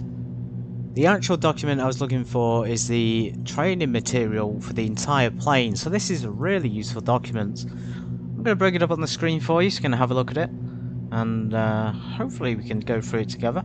So Aerostar training manuals and materials from the Owners Association is 433 pages. It sounds like a lot, but it's very easy to navigate, and this has all the information you need here to understand the plane and at least understand how it functions. And this is extremely useful for being able to compare the Avia 71 to the real one. So like I say, the Avia 71 is not very good in terms of just everything not being exactly how it should be. You can't fly by the numbers, but if you want to at least try and simulate it, you can get this manual and this will tell you. We start off with table of contents. We have familiarization with the aircraft, hydraulics, landing gear, flaps, flight controls, fuel system, power plant, electrical systems. This is a really fantastic document. This is everything that an Aerostar owner needs, everything that a flight simmer needs for sure. And this is even good for mechanics and engineers on the plane, because documentation on this plane seems to be hard to come by. So thank God they've provided it, and once again their association is really providing some excellent documentation and videos on YouTube, and there are many Aerostar owners actually who have uploaded just fantastic videos for us all to enjoy. with pressurization and oxygen, weight and balance. So what I'm going to be using here, we're going to have a look at the weight and balance and performance and flight profile, just so we can compare it to the real numbers. So we go down, we can see familiarization with the aircraft. Again, broken down into chapters and weight and central gravity. Power plant limitations for the various models, I guess, of the Aerostar. We're in the 601 pressurized today, so keep your eye out for that. And it's just detailed to the T. Absolutely. The proper dimensions, and you can even compare this to the model. So Avia 71s is a little bit small, I think. It's supposed to be about 12 foot tall altogether with a, you know, the first, this sort of section here is going to be about 6 feet, 7 feet tall, isn't it? So, yeah, the aircraft model itself seems a little bit on the short side in terms of the design on the Avia 71 model. Cockpit instruments, again, if the developer had taken the time to look at these manuals, he would have seen how it's supposed to look, and he would have been able to see that there's a clock there, and you know, there's no clock on this one. He hasn't bothered to provide it, has he? There's just many instruments and things here that he could have done. He's got the GNS, which is fine. This one also has the GNS, but yeah, he could have used this as a good reference. The cabin layout, again, seems the same. We have the passengers, the seats. These speeds, the V speeds, are extremely useful for performance. So 601P. Minimum single engine control speed is 84. If you go back to the aircraft now, we can look inside the cockpit and see the blue line and the red line. So blue line is there. I think that's maximum gear retraction speed. And then 84 or 86 actually for the well, it's saying 84 on the manual for the single engine control speed. So just a little bit lower than that.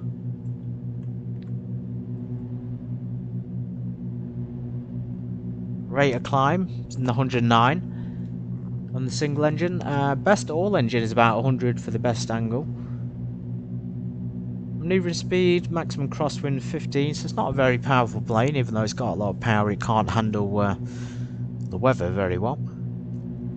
Yep, 156 maximum gear extended, and then max speed lowering. All these speeds, by the way, should also be in the aircraft, so the developers should have realised, but these reference speeds are usually put down here or up here. They've completely excluded them and just left blank paneling where there should probably be some reference speeds put in. Again, it would have brought the panel to life a little bit more, rather than just having the very, very basic instruments. Stall speed 80. That's what the blue line is and the red line is for the aircraft. 86 for the stall speed then. Never exceed speed 241. So the aircraft is going over speed. It's going about 266. Slow down a little bit because of the wind. Which seems a little bit unrealistic at this altitude. Also, the temperature gauge is just completely unrealistic. It's not going to be that temperature at this altitude. Plus, we've got no anti-ice on, and you know, absolutely nothing has bad has happened. But that is completely wrong as well. So that should be probably about -15 or something like that.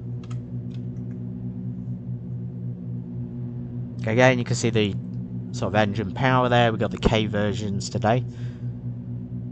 Fuel, so 100 LL minimum grade, 290 horsepower, which is what we have. Normal operating power. So this is for the A, power plant on the A. This is on the P. Again, it says 2575. If we actually have 2575 RPM on this plane, then the overspeed warning will alarm and tell us we're going too fast on the RPM, which is again something that we wouldn't expect. No linear mixture above 75% power permitted. Well, we did that with no issues. Just great references here to understand the plane a bit more.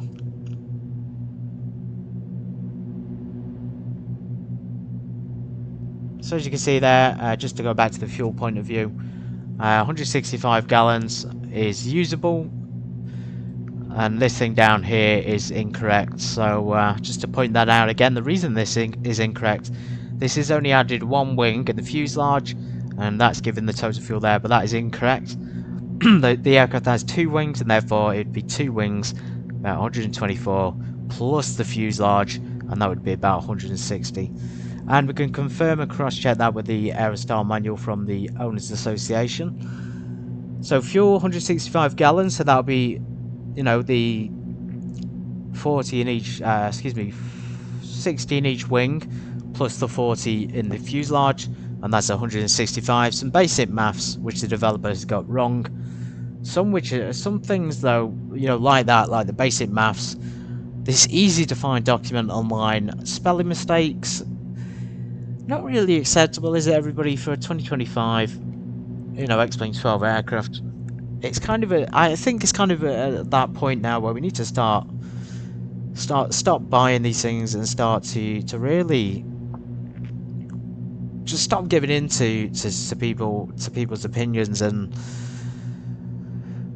trying to feel sorry for developers, because that's not the way to go. We need to just be a little bit more steadfast and have a little bit more integrity and only purchase the aircraft we want. As I say, I'm pretty happy with the purchase, but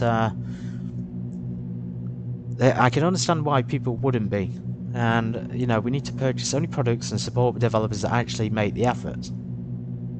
And spelling and maths mistakes, the lack of research is a clear indication that they haven't understood anything basically about the plane. So anyway, going back to the forward and aft stuff, central gravity, fuel, oil pressure.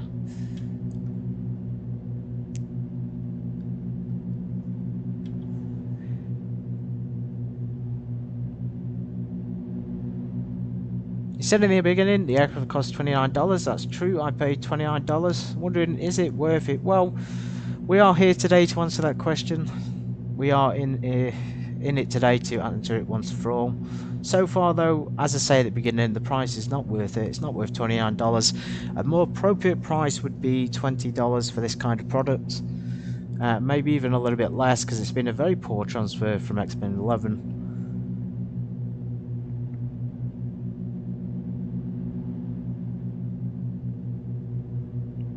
I would say they're not little things. The spelling and the maths mistakes are very big things, actually, and it shows that the aircraft didn't have as much love and care. I suspect that the developer was more interested in the Matrix than the actual aircraft, as I said at the beginning. There's a few references in here to the Matrix, and there's a few references to the fact that he's watched America Made with Tom Cruise. He's liked the look of the plane, and he's decided to develop it, which is not what you should do, guys. If you want to develop a plane, you should do it because you have a passion for the aviation and aircraft, not because you want to make a quick buck and to profit off of a film.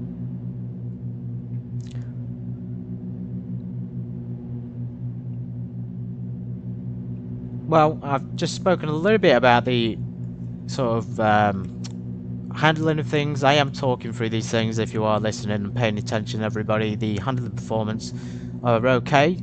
Semi-realistic, good representation and emulation of the aircraft. Powers like a jet. Feels very much like a jet. Big step up from a twin piston.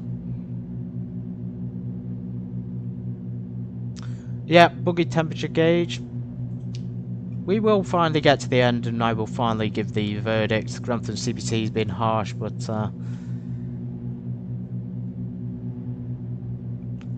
I don't mind it. I'm going to be honest, I don't mind the aircraft. I think it's suitable for messing around. It kind of feels like a throwback to Flight Simulator X, maybe even Flight Simulator 2004. But I do want realism, and I do want proper performance factors, and I want to be able to fly realistically. If there are equivalent freeware aircraft that do it better, then why would I spend my money on this plane?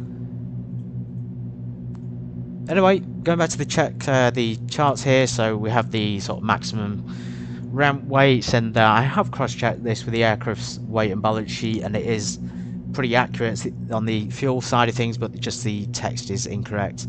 Oil 6 gallons again is oil all there. So you got the 700P, the most powerful, speedy aircraft in the world.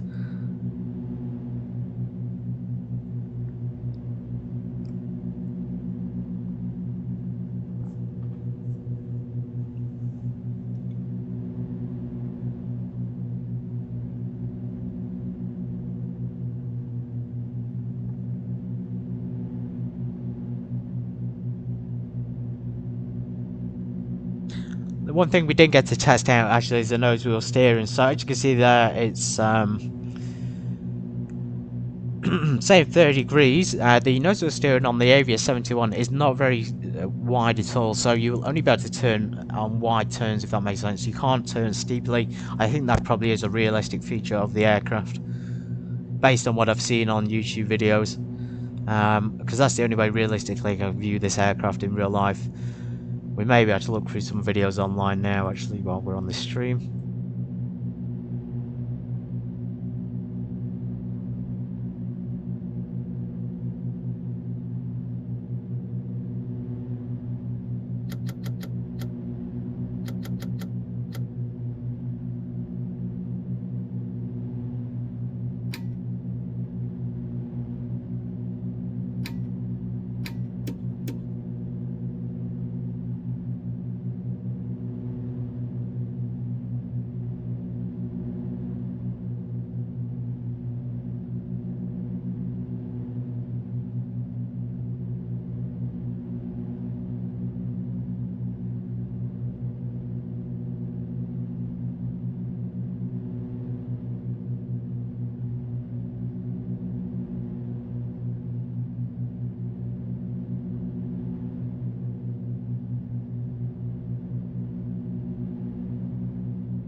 So, although it's been a harsh criticism of the aircraft, the Avia 71 have put little effort into it, and I think, like I say, we just got to stop bullshitting people and try and get the truth out there, because if people don't want to get ripped off and scammed, etc., we need to be kind, but we also need to be realistic.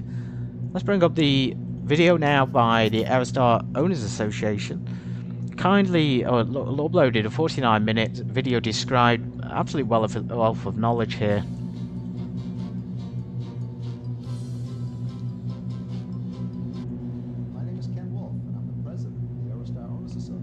Ken Wolf, 70s. I'm certainly an avid Aerostar enthusiast.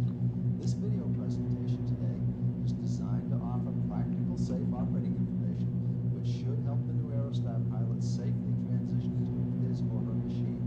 It should also offer the experienced Aerostar pilot not only a basic review, but alternative methods and tricks, if you will, to get the job done more safely and expeditiously. This video has been reviewed and edited by more than a half a dozen very experienced Aerostar pilots,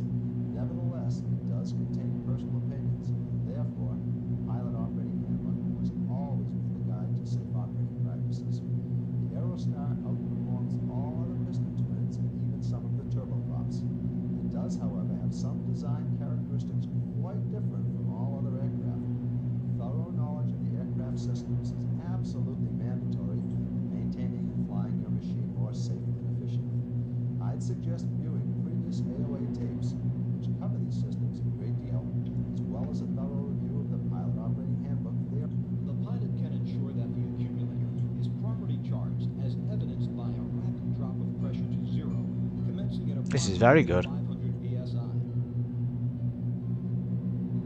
Depleting hydraulic pressure also allows the main gear doors to be gently pulled open an inch or so for interior inspection during pre-flight. With the hydraulic pressure completely bled off, the pilot can accurately read the fluid level in the hydraulic reservoir during pre-flight. Checking the fluid level with the hydraulic system pressurized gives a low reading, and adding hydraulic fluid based on that reading will result in overflow of the reservoir when the system is depressurized. Finally, depleting hydraulic pressure will later allow for testing the auxiliary hydraulic pump during the startup procedure. Always carry a flashlight on pre-flight inspections, whether it be day or night.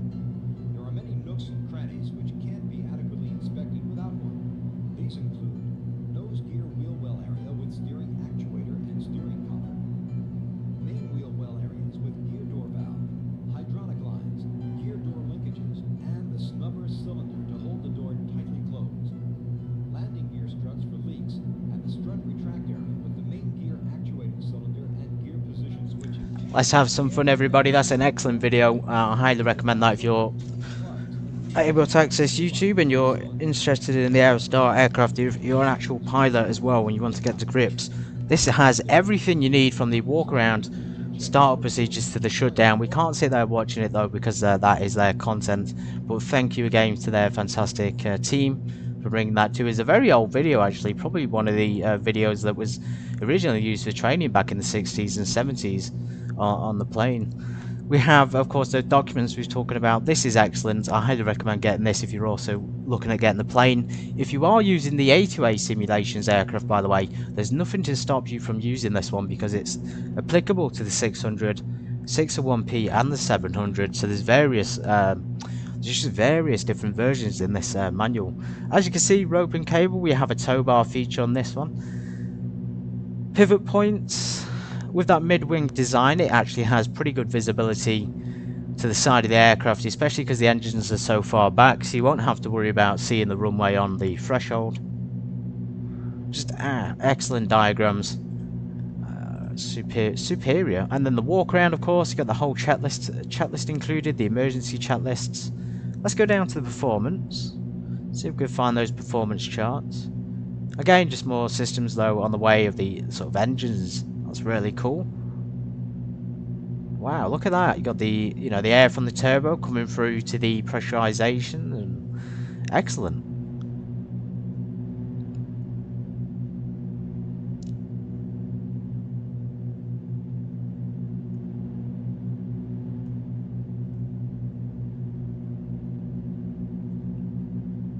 Charts will usually be down at the bottom somewhere. There we go, we've got some performance charts. So that's the 602P. Yeah, good performance calculations, so takeoff ground roll is useful. We need that for landing roll sometimes if it's a questionable size airport.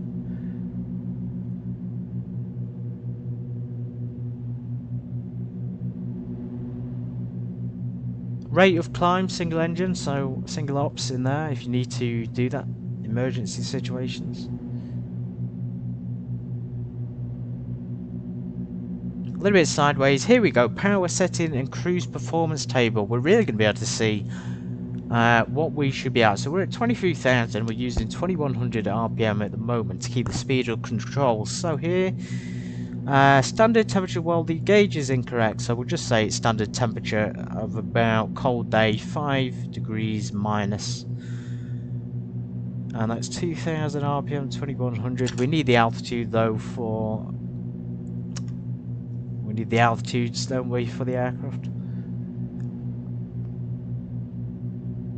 That is for the 601P performance. Saying about 31 inches of manifold.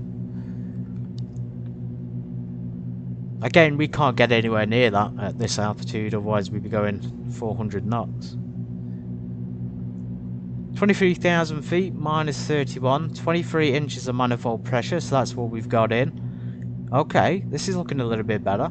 Long range cruise power, so 27. Again, if we put 27 in, that's going to be too much. We won't be able to put that in at the moment. With 2100 RPM. So we go back to the aircraft, let's see if we can do that. 27 inches.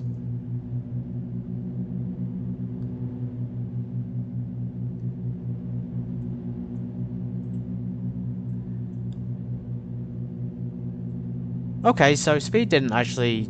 Ah, there we go, speed is changing now. I always find that very peculiar.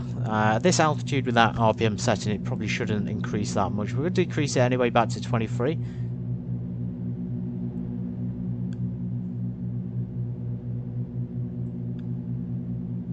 Because this speed here is a little bit too fast.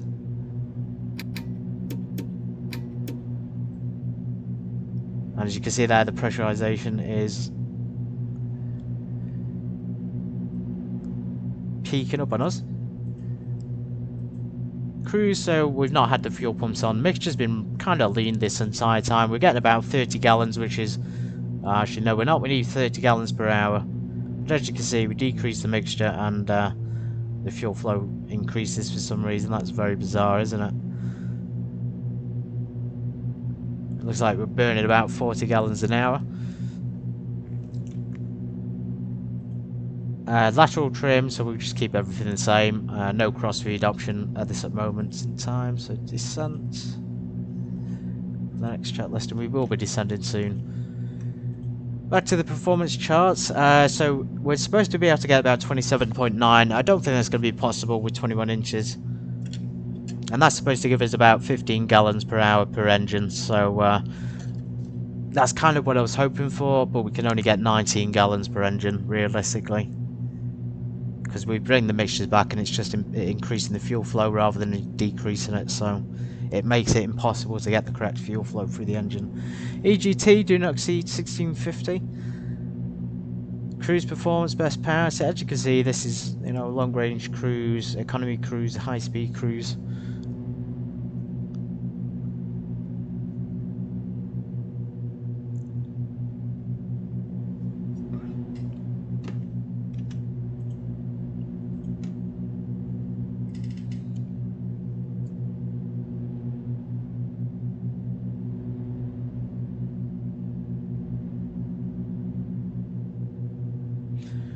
Interesting to see what you can calculate our landing performance.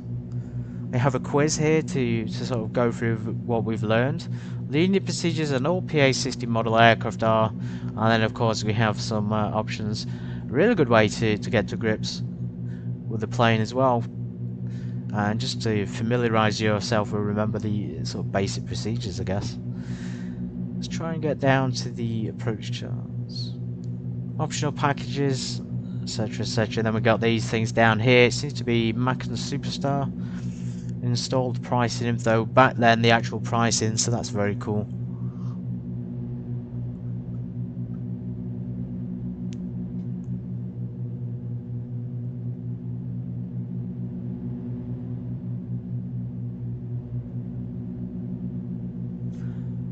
Well, windy. Let's get this descent done, everybody. We've had a look through the checklists, we've had a look through the document, provides the information we need. High performance twin, a lot of power, hard to transition, I'd say, from a regular twin. It's not like anything I've handled before. It is extremely responsive controls though. You can feel every turn and climb, feel the heavy aircraft in the flare. It does require a lot of back pressure to keep it from slamming down, which this aircraft tends to do, and you'll need to keep the manifold pressure in as you come into land. So it needs a heavy craft in the flare. It is a heavy craft in the flare, and during the climb, as you grapple to manage the high pitch altitude, it can become unstable. So the best way to handle it during the climb would be to not go full power and to keep that pitch down to about 15 degrees maximum.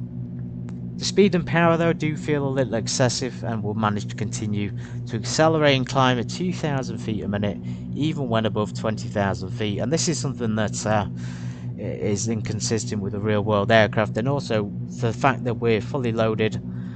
Granted, we've used our wing fuel, but we were fully loaded with fuel and people. With that fuel full payload, it would not be handling like that. It would not be climbing at 2,000 feet a minute or increasing its speed above 20,000. This needs tuning if Avia 71 are willing to come back to the project and continue it. And tweaking because in the real aircraft you would not getting above 440 knots on climb. Out after takeoff, yet this aircraft soars like a rocket. It is great for hand flying though, and I appreciate the work that's gone into the fantastic engine sounds and handling. They are pretty good, and they're pretty fun to fly and handle and listen to, but the sounds are lacking in the cockpit. It's those engine sounds are pretty good. They did a good job of those.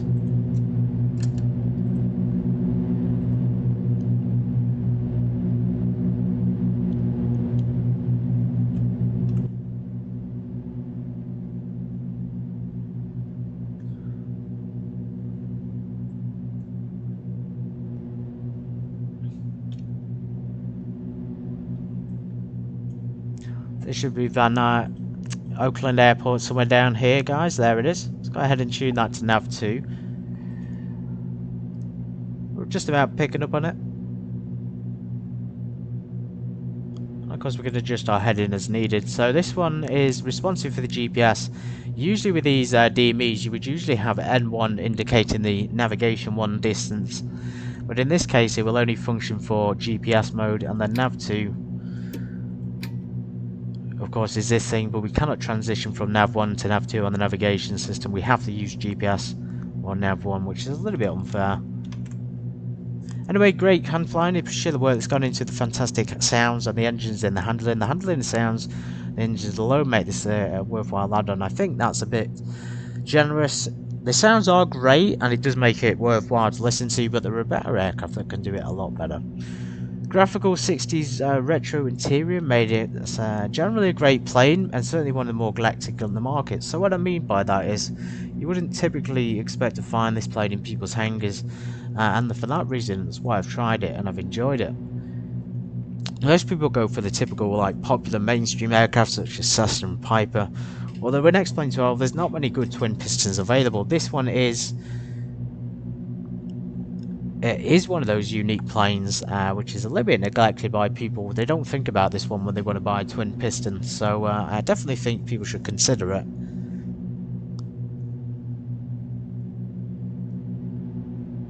It does seem very unsteady on landing though, and a lot of times you will hear no sound when landing or even feel it, so a lot of the times it will be, depending on how smooth it is, it will be silent, or you will feel and hear a little bump on the wheels. Due to the sort of flat landing that the aircraft produces, it's also very hard to get the flare in there, so even if you flare hard and pull back, the aircraft will tend to just flatten it basically onto the runway. Autopilot does work well, although the approach mode is not functional and it does misalign with the runways, and it misses basic functions in equipment which doesn't function as it should do in the first place, such as of course the DMEs and the VOR distances and things. Not having the ability to switch from nav 1 to nav 2 on the GPS, on the autopilot guidance, which is crucial. Pressurization doesn't really work as expected, so if we reduce the manifold too much in order to keep our speed correct, we will actually have a depressurization. The speed is coming back down to a normal level now. We're at 245, 246. Now that is pretty realistic. So it seems to have changed despite being no wind at present.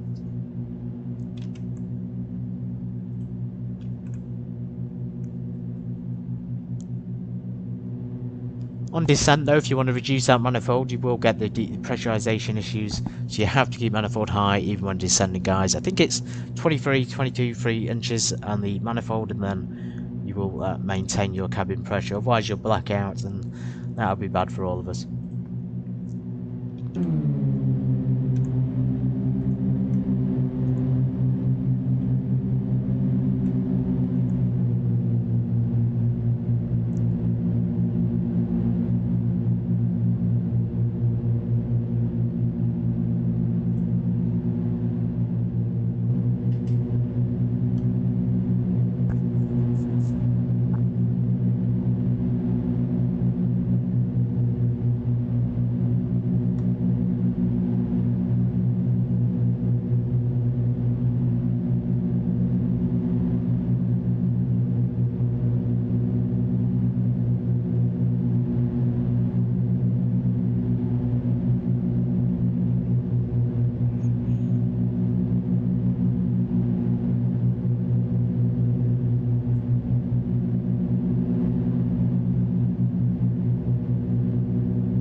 It is actually really quite stunning on the outside. They've done a good job of the external modelling.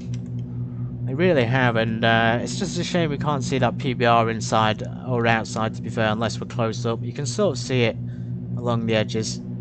You can sort of see it, but there's a lot of pixelation in here. The style itself is my kind of taste. It's an awful style, but it is my it's my kind of thing. I do like the basic interiors of the 60s. They did aircraft back then, as I said, at the beginning, very, very distinct in their design. Now we're a little bit closer to the dash. We can see those reflections and some of that PBR material there coming through. So I do like this, but you do have to get the right angle in order to see it. The same with the yoke. So the yoke is very well done. You can feel the materials in your hands as you look at it. The sort of old plastic ceramic style yokes, I guess. The wear and tear on the magnetos and the switches. The reflections on the glass instruments. Very, very realistic, and the reflections accurately depict what's going on in the cabin, so you can see the rest of the aircraft from within those instruments. In terms of performance, that is definitely the biggest flaw. Graphically, sure, and the lack of features and dysfunctional gauges, but also the general handling and performance would be the number one biggest problem. Avia 71, though, definitely doesn't deserve to be hated for this. They definitely don't deserve any bad publicity of the products. It is old, and it's Facebone 11 and 12 now, but it's still overall, you know, a very good and enjoyable aircraft.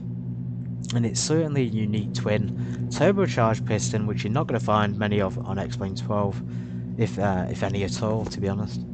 So we have same 40 minutes till we get there. We may as well start descending down towards Oakland Jets Airport in San Francisco. We're coming in from Van Nuys Airport, so what we're going to do, we're going to use the autopilot for this, and we're not going to reduce the manifold just yet until we're stabilised in the descent. So let's go for attitude, and then we'll do 1, 2, 3, 4, 5, 6, 7, 8. So maybe about 800 feet a minute. And then we're going to reduce, hopefully, the manifold a little bit without causing the cabin pressure to increase. Okay, so it's very difficult to do so. We'd still have to maintain 22.5 on the power selector. Fuel selector is on power, so we can't really reduce it at the moment. Other than our props, maybe we could reduce our props back. Let's do that on them, and then we won't have to worry about the manifold. Windows about 1900. Full decrease, and then select altitude. So we're going to select 0 feet.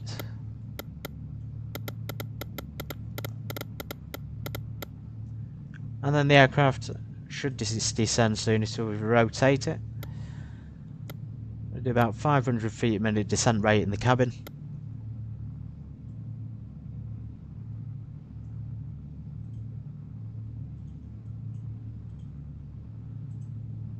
So we need to make sure we're depressurized before we land. We also need to keep our eyes on the instruments, in particular the pressurization. Don't go below 23 and you should be fine. The RPM can be reduced. So I guess we're feathering the plane's the aircraft's engines at the moment, but that is not practical in this plane. We should be able to, but it would usually cause low voltage issues. And again, the mixtures, we can leave them where they are at the moment. We're getting a nice healthy 20 gallons. Excuse me, 17 gallons per engine. And again, no cow flaps because it has the permanently open exhaust on the engines, undercarriage. Under the engines.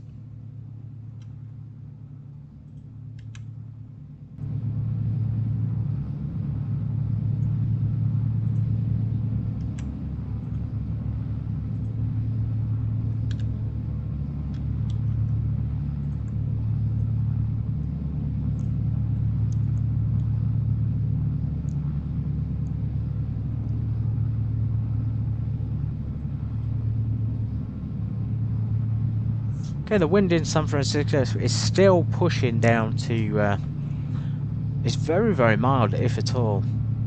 So it looks like we remember to go straight in here to Oakland Airport. It's a very small runway. Can't see what runway it'll be, but it's down there at least.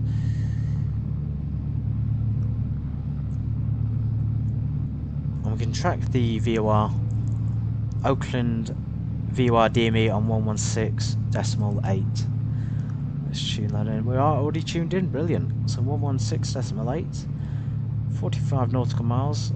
We'll go straight down to probably just approach high of about 2,000 feet.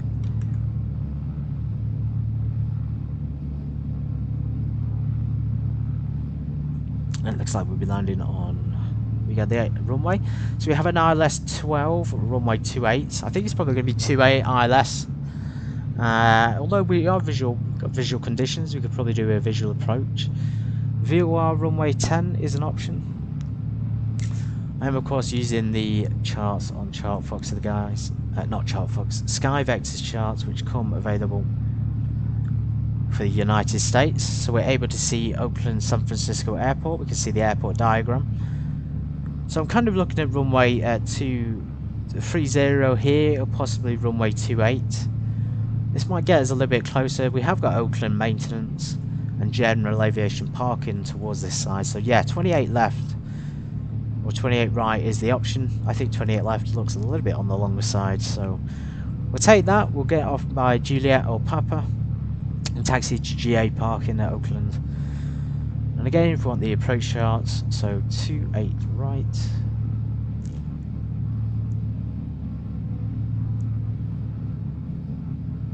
At 4,200 feet there, the Oakland DME. And then coming down from 4,200 down to runway. Very interesting, quite basic approach actually. The chart looks like it has complicated things on, but you really only need to be looking at this thing here and this thing. So we'll be on the, is this the right runway? 28 right.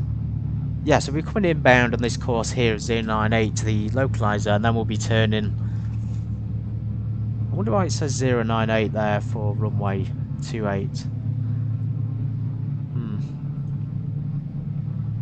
We'll just bother with the airport diagram then and keep that up.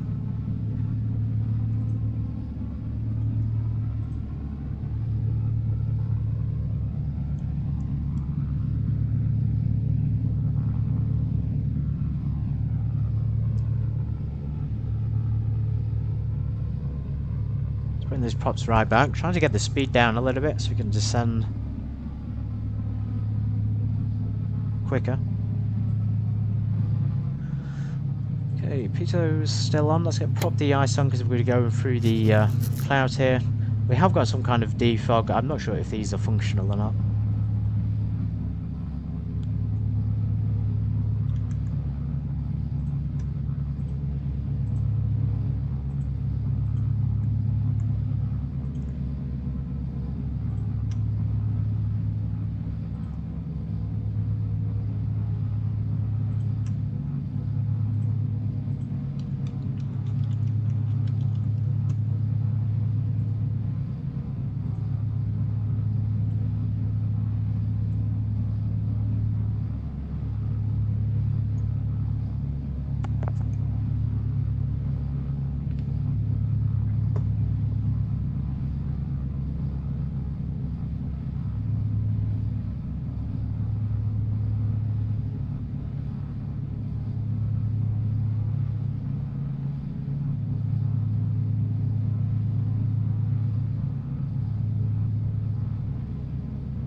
Just increase that by 1,000 feet. As you can see, no flight director here. It would have been useful to have one. And it would have been useful to be able to pre-arm some of this stuff without having to use the autopilot. So if we want to arm the approach mode and use that as guidance, so we can't actually do that. We can only hand fly the approaches, so we'll have to hand fly it. It will be popping up on here. I will tune the ILS frequency in for runway 28 right, and we will do a straight in approach, I think, for runway 28. So let's put 28 right, and we have a course on the chart, so let's get the charts up on this. for the airport. So, Van Nuys Airport at Oakland San Francisco Bay Airport, KOAK, on the ICAO. Metropolitan Oakland International, only 4 feet high. Brilliant, all the frequencies, we have Unicom, Metro, and absolutely busy this airport is. No wonder this is popular with the private jets. So ILS is on a course of 279. This is all useful information for us.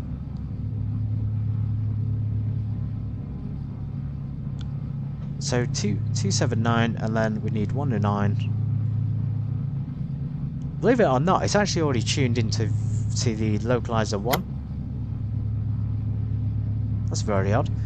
That's for the right side. Mag 6 feet MSL, 5,000 feet, so we've got enough runway length there. And again, just going back, if you need to look at the real world performance charts and things, you can go back to the video and see the performance charts and things, a reference from the Aerostar Owners Association, the YouTube videos. Avia 71s doesn't come with documents, but you can slip your own into this here, which could be very useful. As you can see, I put the QNH converter there, barometric conversion table. Talking of which, we need the QNH is here in I believe 2997. Put that in now. Cool, so we maintain about 240, we're at a normal speed. We probably can't bring the manifold pressure to 20 just yet. Oh, actually we can bring it down a little bit more now.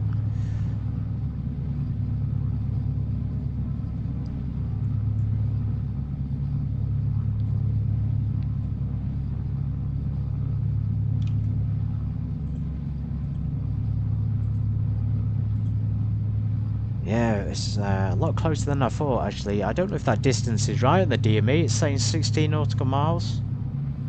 But judging by the map on X-Plane 12, it would appear that we have... Yeah, it just looks like a lot less than you would think. So we're supposed to be going in 28 right there. I don't know how we're going to do this. Obviously San Francisco there, very busy. What we'll do then, we'll do 360 and we'll switch to heading mode in the meantime. This will just help to burn off some of that altitude as you come down to 2,000 feet. November 578 Papa.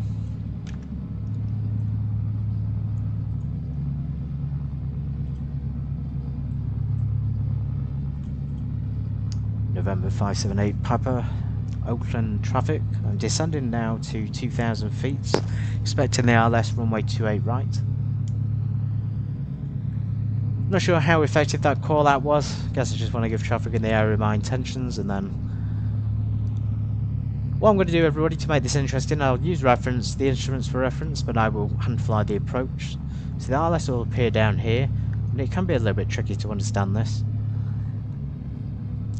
Especially the way they designed the plane with no flight director is it makes it very, very difficult to understand where to pitch and things. Okay, let's get our mixtures a little bit more enriched. As you can see there, fuel flow decreasing, which is just not what you would expect from enriched mixtures. We're going to bring those props fully forward. 2300, so almost fully forward. Hopefully that should slow us down, but again, the performance on this thing is pretty inaccurate, so it should actually result in an increase in speed for some reason. So 23 in the RPM.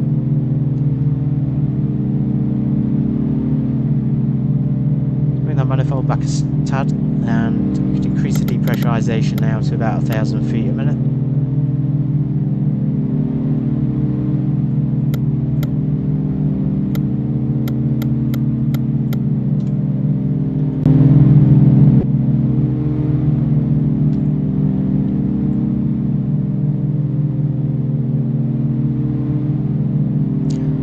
Jalmore, I have been going through this through the flight. It is a cool retro looking plane indeed. One of the things I mentioned at the beginning was retro style. I really like the retro style of it, and this is what attracted me to it. I like these old 60 styles planes. Again, you can go back and watch the stream to see what I said at the beginning. I'll be concluding my thoughts on the ground. I've gone through some various things in the aircraft and we'll sum up at the end, as usual.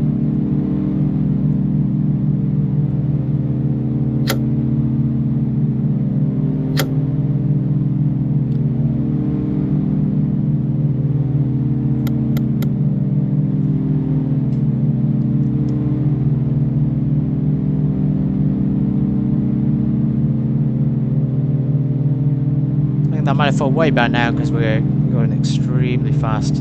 Obviously the cabin will increase its pressure, as you can see there, to match the intake from the engines.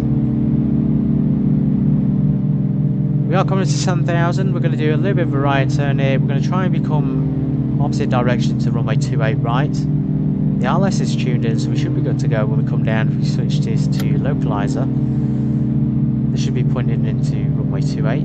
Which is a course of 271. And we can also use the X-plane map, which is very handy. So there's our 360 I was talking about. We're going to be doing a right hand turn here back to runway 28.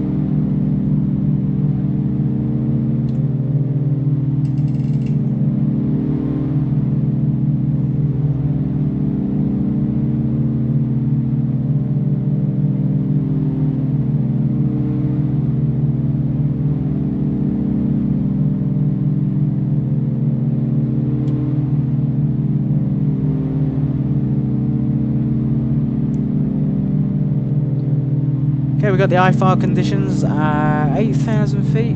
We'll keep descending as we are doing. The aircraft is really struggling to slow down here, which is normal. And again, the DME speed is going all over the place. No indication on the RLS, because this is not tuned into the RLS. This will be tuned into the GPS for some reason. So, Avia 71, I don't think understands how systems on an aircraft work. We've found that out today. That's one thing we can all say, is that Avia 71 doesn't understand the plane, doesn't understand some basic things in aviation, and those things can be found by doing a quick internet search. So yeah, that's completely useless. That's even glitching out a little bit.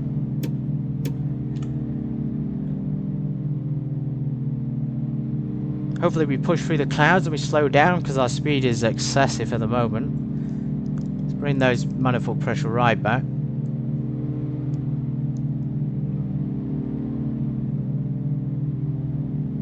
Maybe the propellers as well again to 2100.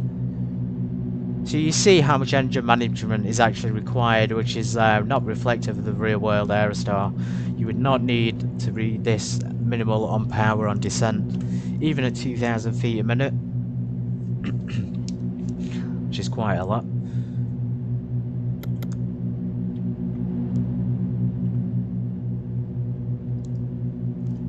Let's go ahead and tune the approach on here then. We're not going to use this, this is just going to be our sort of virtual guidance. So we can look over to this little map and we can see where we need to fly for runway 28. Again, this pink line in the Avia 71, the Aerostar, is not accurate, so it will not send us to the actual right direction, which is what it should do, of course. So we'll have to do a lot of guesswork ourselves. Maybe 4,200 feet, that's the approach altitude according to the charts.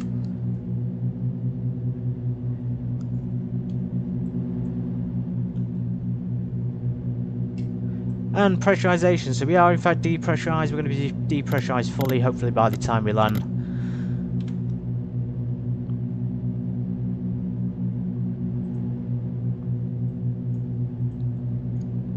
Let's make sure we got the right LS frequency off this.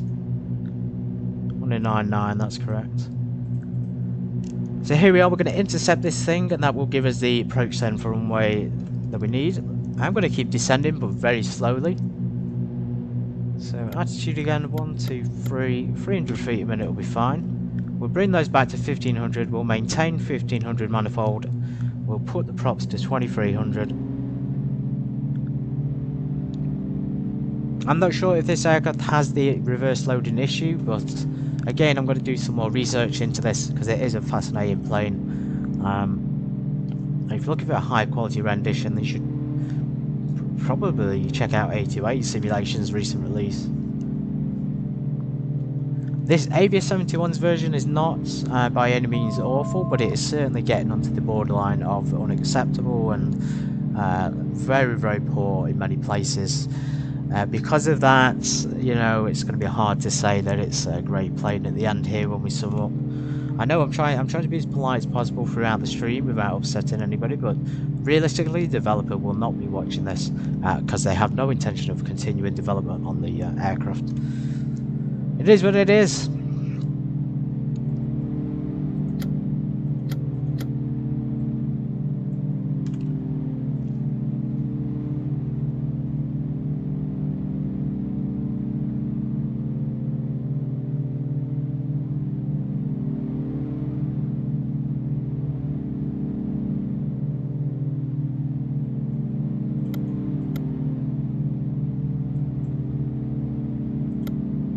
A bit of a steeper approach here. I want to clear through the clouds so we can do a visual into Oakland. We're still picking up on the DME VOR thing for the airport, so this will be the Oakland VOR.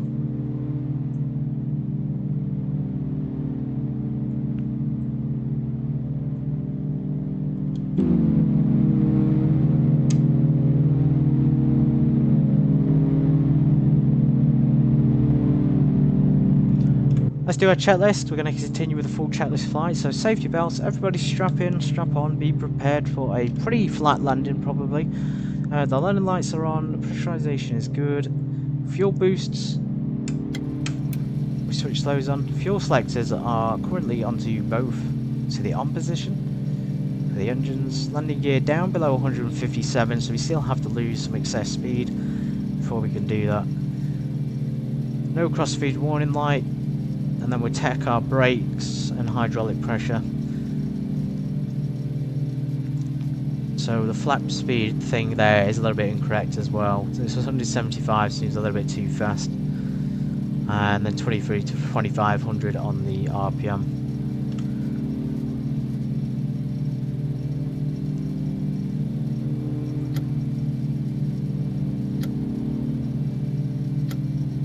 As you can see there, the line is pointing away from the airport, so not into the right position. It should be to the right there that we should be going. Or sorry, to the left, but on the right side. Let's hope we get visual soon. We can visual it all the way to final.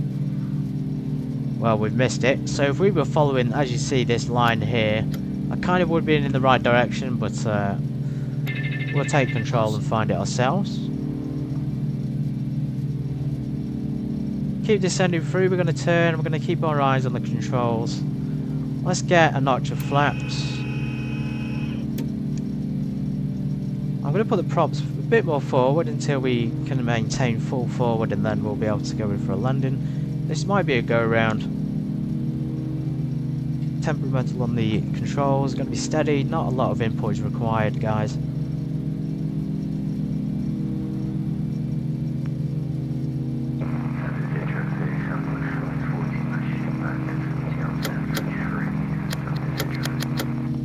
I have no idea where we are, what we're doing. We're expecting 28 to bob out of nowhere. Thank goodness the airport is at 4 feet altitude. I don't know why it's this bad though with the clouds.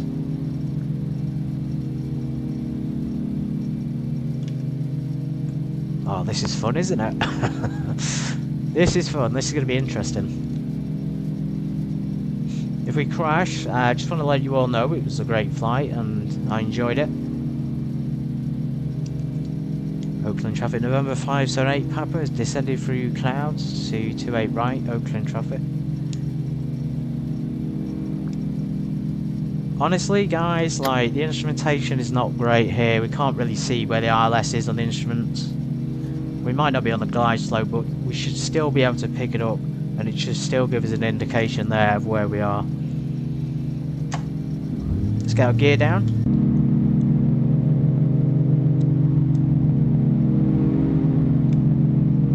Really good animation on the gear. Right, there's terrain. We're well too low, we're about 1,000 feet. Let's get another notch of flaps. We're coming through Oakland, San Francisco Valley here. I have no idea where the airport is. Keeping that manifold up. Okay guys, don't give up, we can do this. Oakland's looking brilliant.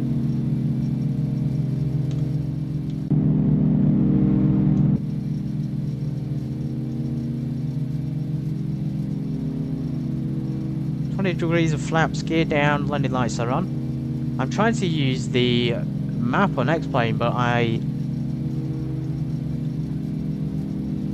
still can't see it. Is that it over there? Is that 28 right? Oh man, if it is, we've kind of missed it. So let's go round anyway. We're on base leg, we're doing pretty well, considering we can't see anything and we're having to use visual. Let's go for 30 degrees of flaps. We're just going to do a visual landing, guys. Visual approach, runway 28 right. Then we'll park to GA park and then I'll conclude my thoughts. Oakland.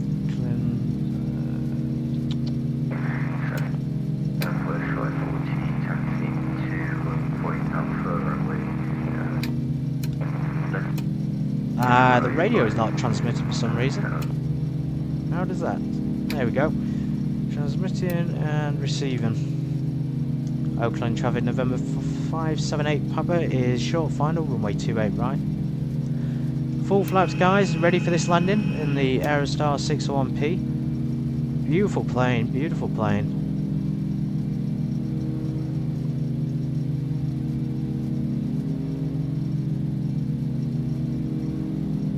Bit the old 60s from Van Nuys to Oakland.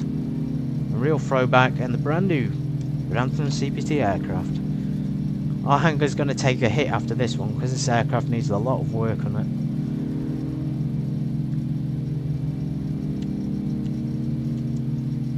Again, when we come into flare, everybody, you'll see just how much power is going to be needed to maintain a soft touchdown. Let's go props fully forward. And just how much back pressure is needed to actually keep it from slamming down. So there we are, I'm going to maintain this power setting. Kind of have to fly it onto the runway a little bit. Okay, not bad. We're down. Barely heard it and barely felt it at all.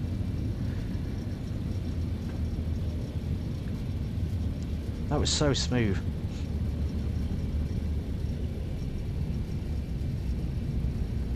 Let's get the autopilot master off. Let's get the fuel pumps off. Let's try and slow this beast down to at least taxi speed. Wow. Incredible. And of course we're going to do that trick over here. We're going to pull the strobes out when we get off the runway and get our flaps up. That was brilliant. I actually thought we were going to do a pretty hard landing. When I've been practicing this, the aircraft's been slamming down quite a lot. Been coming in with a flat landing. It may be flat, but it certainly wasn't hard by any means. Okay, cool. So we're going to go GA parking over here somewhere. I can already see a little bit of GA parking in the back.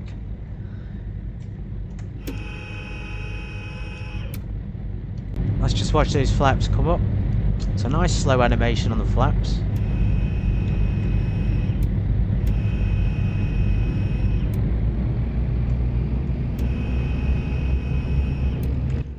Actually, because we can't use the strobe and beacon independently, we'll just leave them both on and we'll fly it as the developer has intended us to fly it. Cool, well we found it in the end. A bit of a wonky approach there as we struggled across the San Francisco airspace. Probably broken about 1 million FFA rules. Landmark Aviation. Let's take Aviation port services. We could do with that on Juliet and Delta.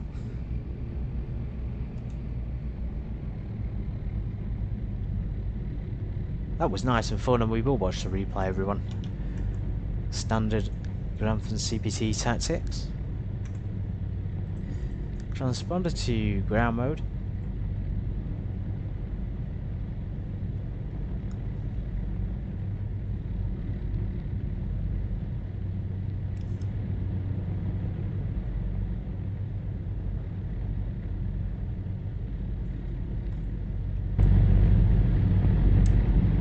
Watch out, car!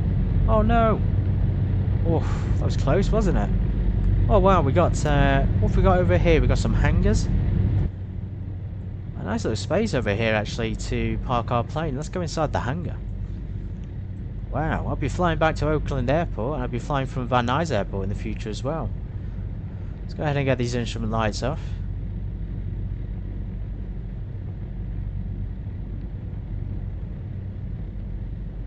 Incredible. One thing I'd like to see X-Plane 12 do as well was, I know you can add custom objects yourself, but I want more default airports to include custom items in the hangars. Like I say, you can develop them yourselves. The X-Plane have given you the tools to do it, so I might try it for myself. Anyway, flight time, that's not the total flight time, guys, that's just the overall time in the actual plane, you know, from the loading in point. So we're going to do a checklist on the shutdown. We have the power, which is good, and landing prop controls, full forward, mixtures rich, flaps are up, boost pumps are off. Trim is neutralised, cabin heater. And the fan is coming off, the pitot and prop de-ice. Strobe lights, so again we can't turn the strobes off unless we want to turn the beacons off as well. Parking brake is set. Engines at idle, check magnetos for grounding. So let's get that up to 1000. In fact, no, why is it saying us to do it at idle? That's very unique to this plane. So idle the engines and then check the dead drop. Very interesting. So even the sort of engine operation is different. All radios and lights, radio master off, the electric door seal to norm. We can now turn the bleed air off. All radios are off, door seal is deflated, mixture controls to idle cut off, and watch this when we stop the engines, everybody. The engines really do have a fantastic animation at the end here as they get cut off.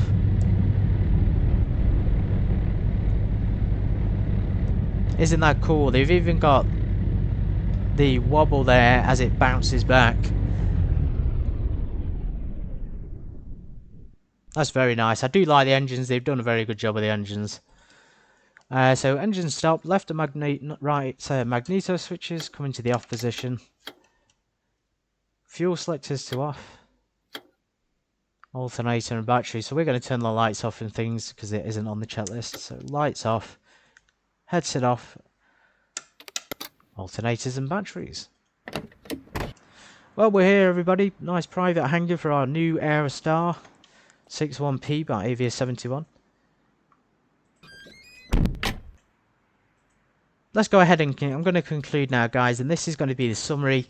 Again, I've been a little bit crucial and critical in places, but we're only trying to give realistic and truthful and honest feedback here on the channel. I don't like giving false statements. And I don't like telling people that things are good when they're not. We've called out, we've mentioned the things that don't function correctly.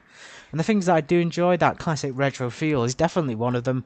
They've done a good job with the engines. The things and the major places that it lacks are definitely in the textures and the level of detail, the lack of analog, just the lack of detail in the cockpit, the lack of instruments. There's no blinds, there's no glare shields.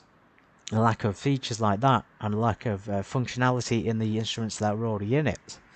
I was, though, generally really impressed with the aircraft performance, the sounds, the graphics, and the interior and retro vibe. If you can overlook the glare shield and things, and the blinds being missing, and you know, some of the instruments, it does have a nice retro feel, and it does make you feel like you're in a real Aerostar, albeit one that's been set in a hangar for 7 years. And it really does look like that on the outside as well. The wear and tear on the system and the wheels are probably going to make it unairworthy, which means it's not suitable to fly. This is not good. This is corrosion and rust, and I don't think the author and developer understands that that's a bad thing. A little bit of wear and tear is good, but this kind of wear and tear indicates the aircraft is old and stored for a while and it's not suitable to go. That undercarriage would probably break under the weight of the plane as we touch down. That's the kind of feeling I get from it. But it does come with an included checklist, which is fantastic, and it comes with other features, but it also lacks the basic modelling in the plane, such as the lack of glare shields and blinds. There is no clock modelled, the fire extinguisher oxygen system doesn't work and isn't there. Things you would expect, though, in this kind of an aircraft, because it is pressurised, and you would expect due to the legal requirements of fire extinguisher on board. The annunciator panel doesn't seem to function correctly, and the alternator lights never illuminate when they are turned off or failed. Gear and autopilot lights work, but I haven't seen any other lights work up to now. The gear will only illuminate when it's in transition, so you won't get a green illumination, and I think this comes back to the transition from X-Plane 11 to 12. They've transferred it to X-Plane 12, but very, very poorly, and because there's no developments going forward, it's unlikely to be functional at all soon, I would expect. So when you get it, you're going to get it in a very basic shell, and you have to just, if you want to get this plane, realistically, there are better planes out there. You can even get the A2A Aerostar, which is by far miles better than this thing. Again, the engine will increase its fuel consumption when leaning the mixture and will not be consuming the correct amount of fuel in the first place, when based on what the actual Aerostar 601P tells you, especially that manual we look through, and we can't attain those power settings and the cruise settings at the right altitude because the performance factors are well off, and it's not being programmed correctly on the performance side. It's extremely overpowered even compared to the real plane. The beacon light was apparently omitted completely in the beginning from the aircraft in the initial release, and it shows that the developer does not seem to know much about aviation and aircraft like most developers on the store, and I've put that in because it's not just the beacon light missing in the first place, but it's the fact that there was other things missing, and there was basic maths and spelling mistakes that make me think that they just didn't care very much. And again, I go back to American Made, that film. They've obviously watched it and just felt like they could make it and get away with doing a pretty poor job. So yeah, they decided to put a beacon light in eventually, but then rather than putting it in and having it function separate to the other lights, they paired it with a strobe, and out of all the lights you had to pair it with, you had to do it with that one, which is just completely incorrect. Which means that you have to switch both the strobe and the beacon light on at the same time. Despite being an obvious difference between the two, and despite the real aircraft having two separate switches, even in the real plane when the same switch is divided in two, you can still switch one on individually. You know, one for the beacon light, one for the strobe. As said at the beginning, they should have priced this at $20 max, because it really is just a shell of a plane, albeit it is a fun one to fly with some redeeming qualities. But the redeeming qualities that are there are really not quite worth it. And the freeware aircraft are doing things better than this, which means that when it comes to payware, you don't want to be paying for stuff you can get for free. And you don't want to be paying half the price of something you can get, which will include considerably more detail, i.e. A2A simulations. But it is fun to hand fly, as you can see there at the end. I recommend you consider it at least if you want a fast twin piston with a bit more character and that retro 60s design than other twin pistons in the market, of which there is few for X-Plane 12. For that reason, guys, if you want one that's, you know, a little bit underdog, a little bit not as enjoyable, but certainly interesting, then the Aerostar is yours if you're only going to stick to X-Plane 12. If you got Microsoft, just get the A2A one. That is a no-brainer. In terms of actually buying it, though, I don't recommend it at full price. I would say get it on sale. I probably don't recommend it, actually, because it's not very well done. And I do enjoy it, but it's not worth the recommendation, I don't think. It's probably going to be on the channel very little in the future because of that. Either way, that's Wish Replay. Thank you so much for being here, everybody, and hopefully that's been enjoyable. We will continue this playing in the future. I was signing off, and we'll look forward to it on the next stream, hopefully. Take care. Bye.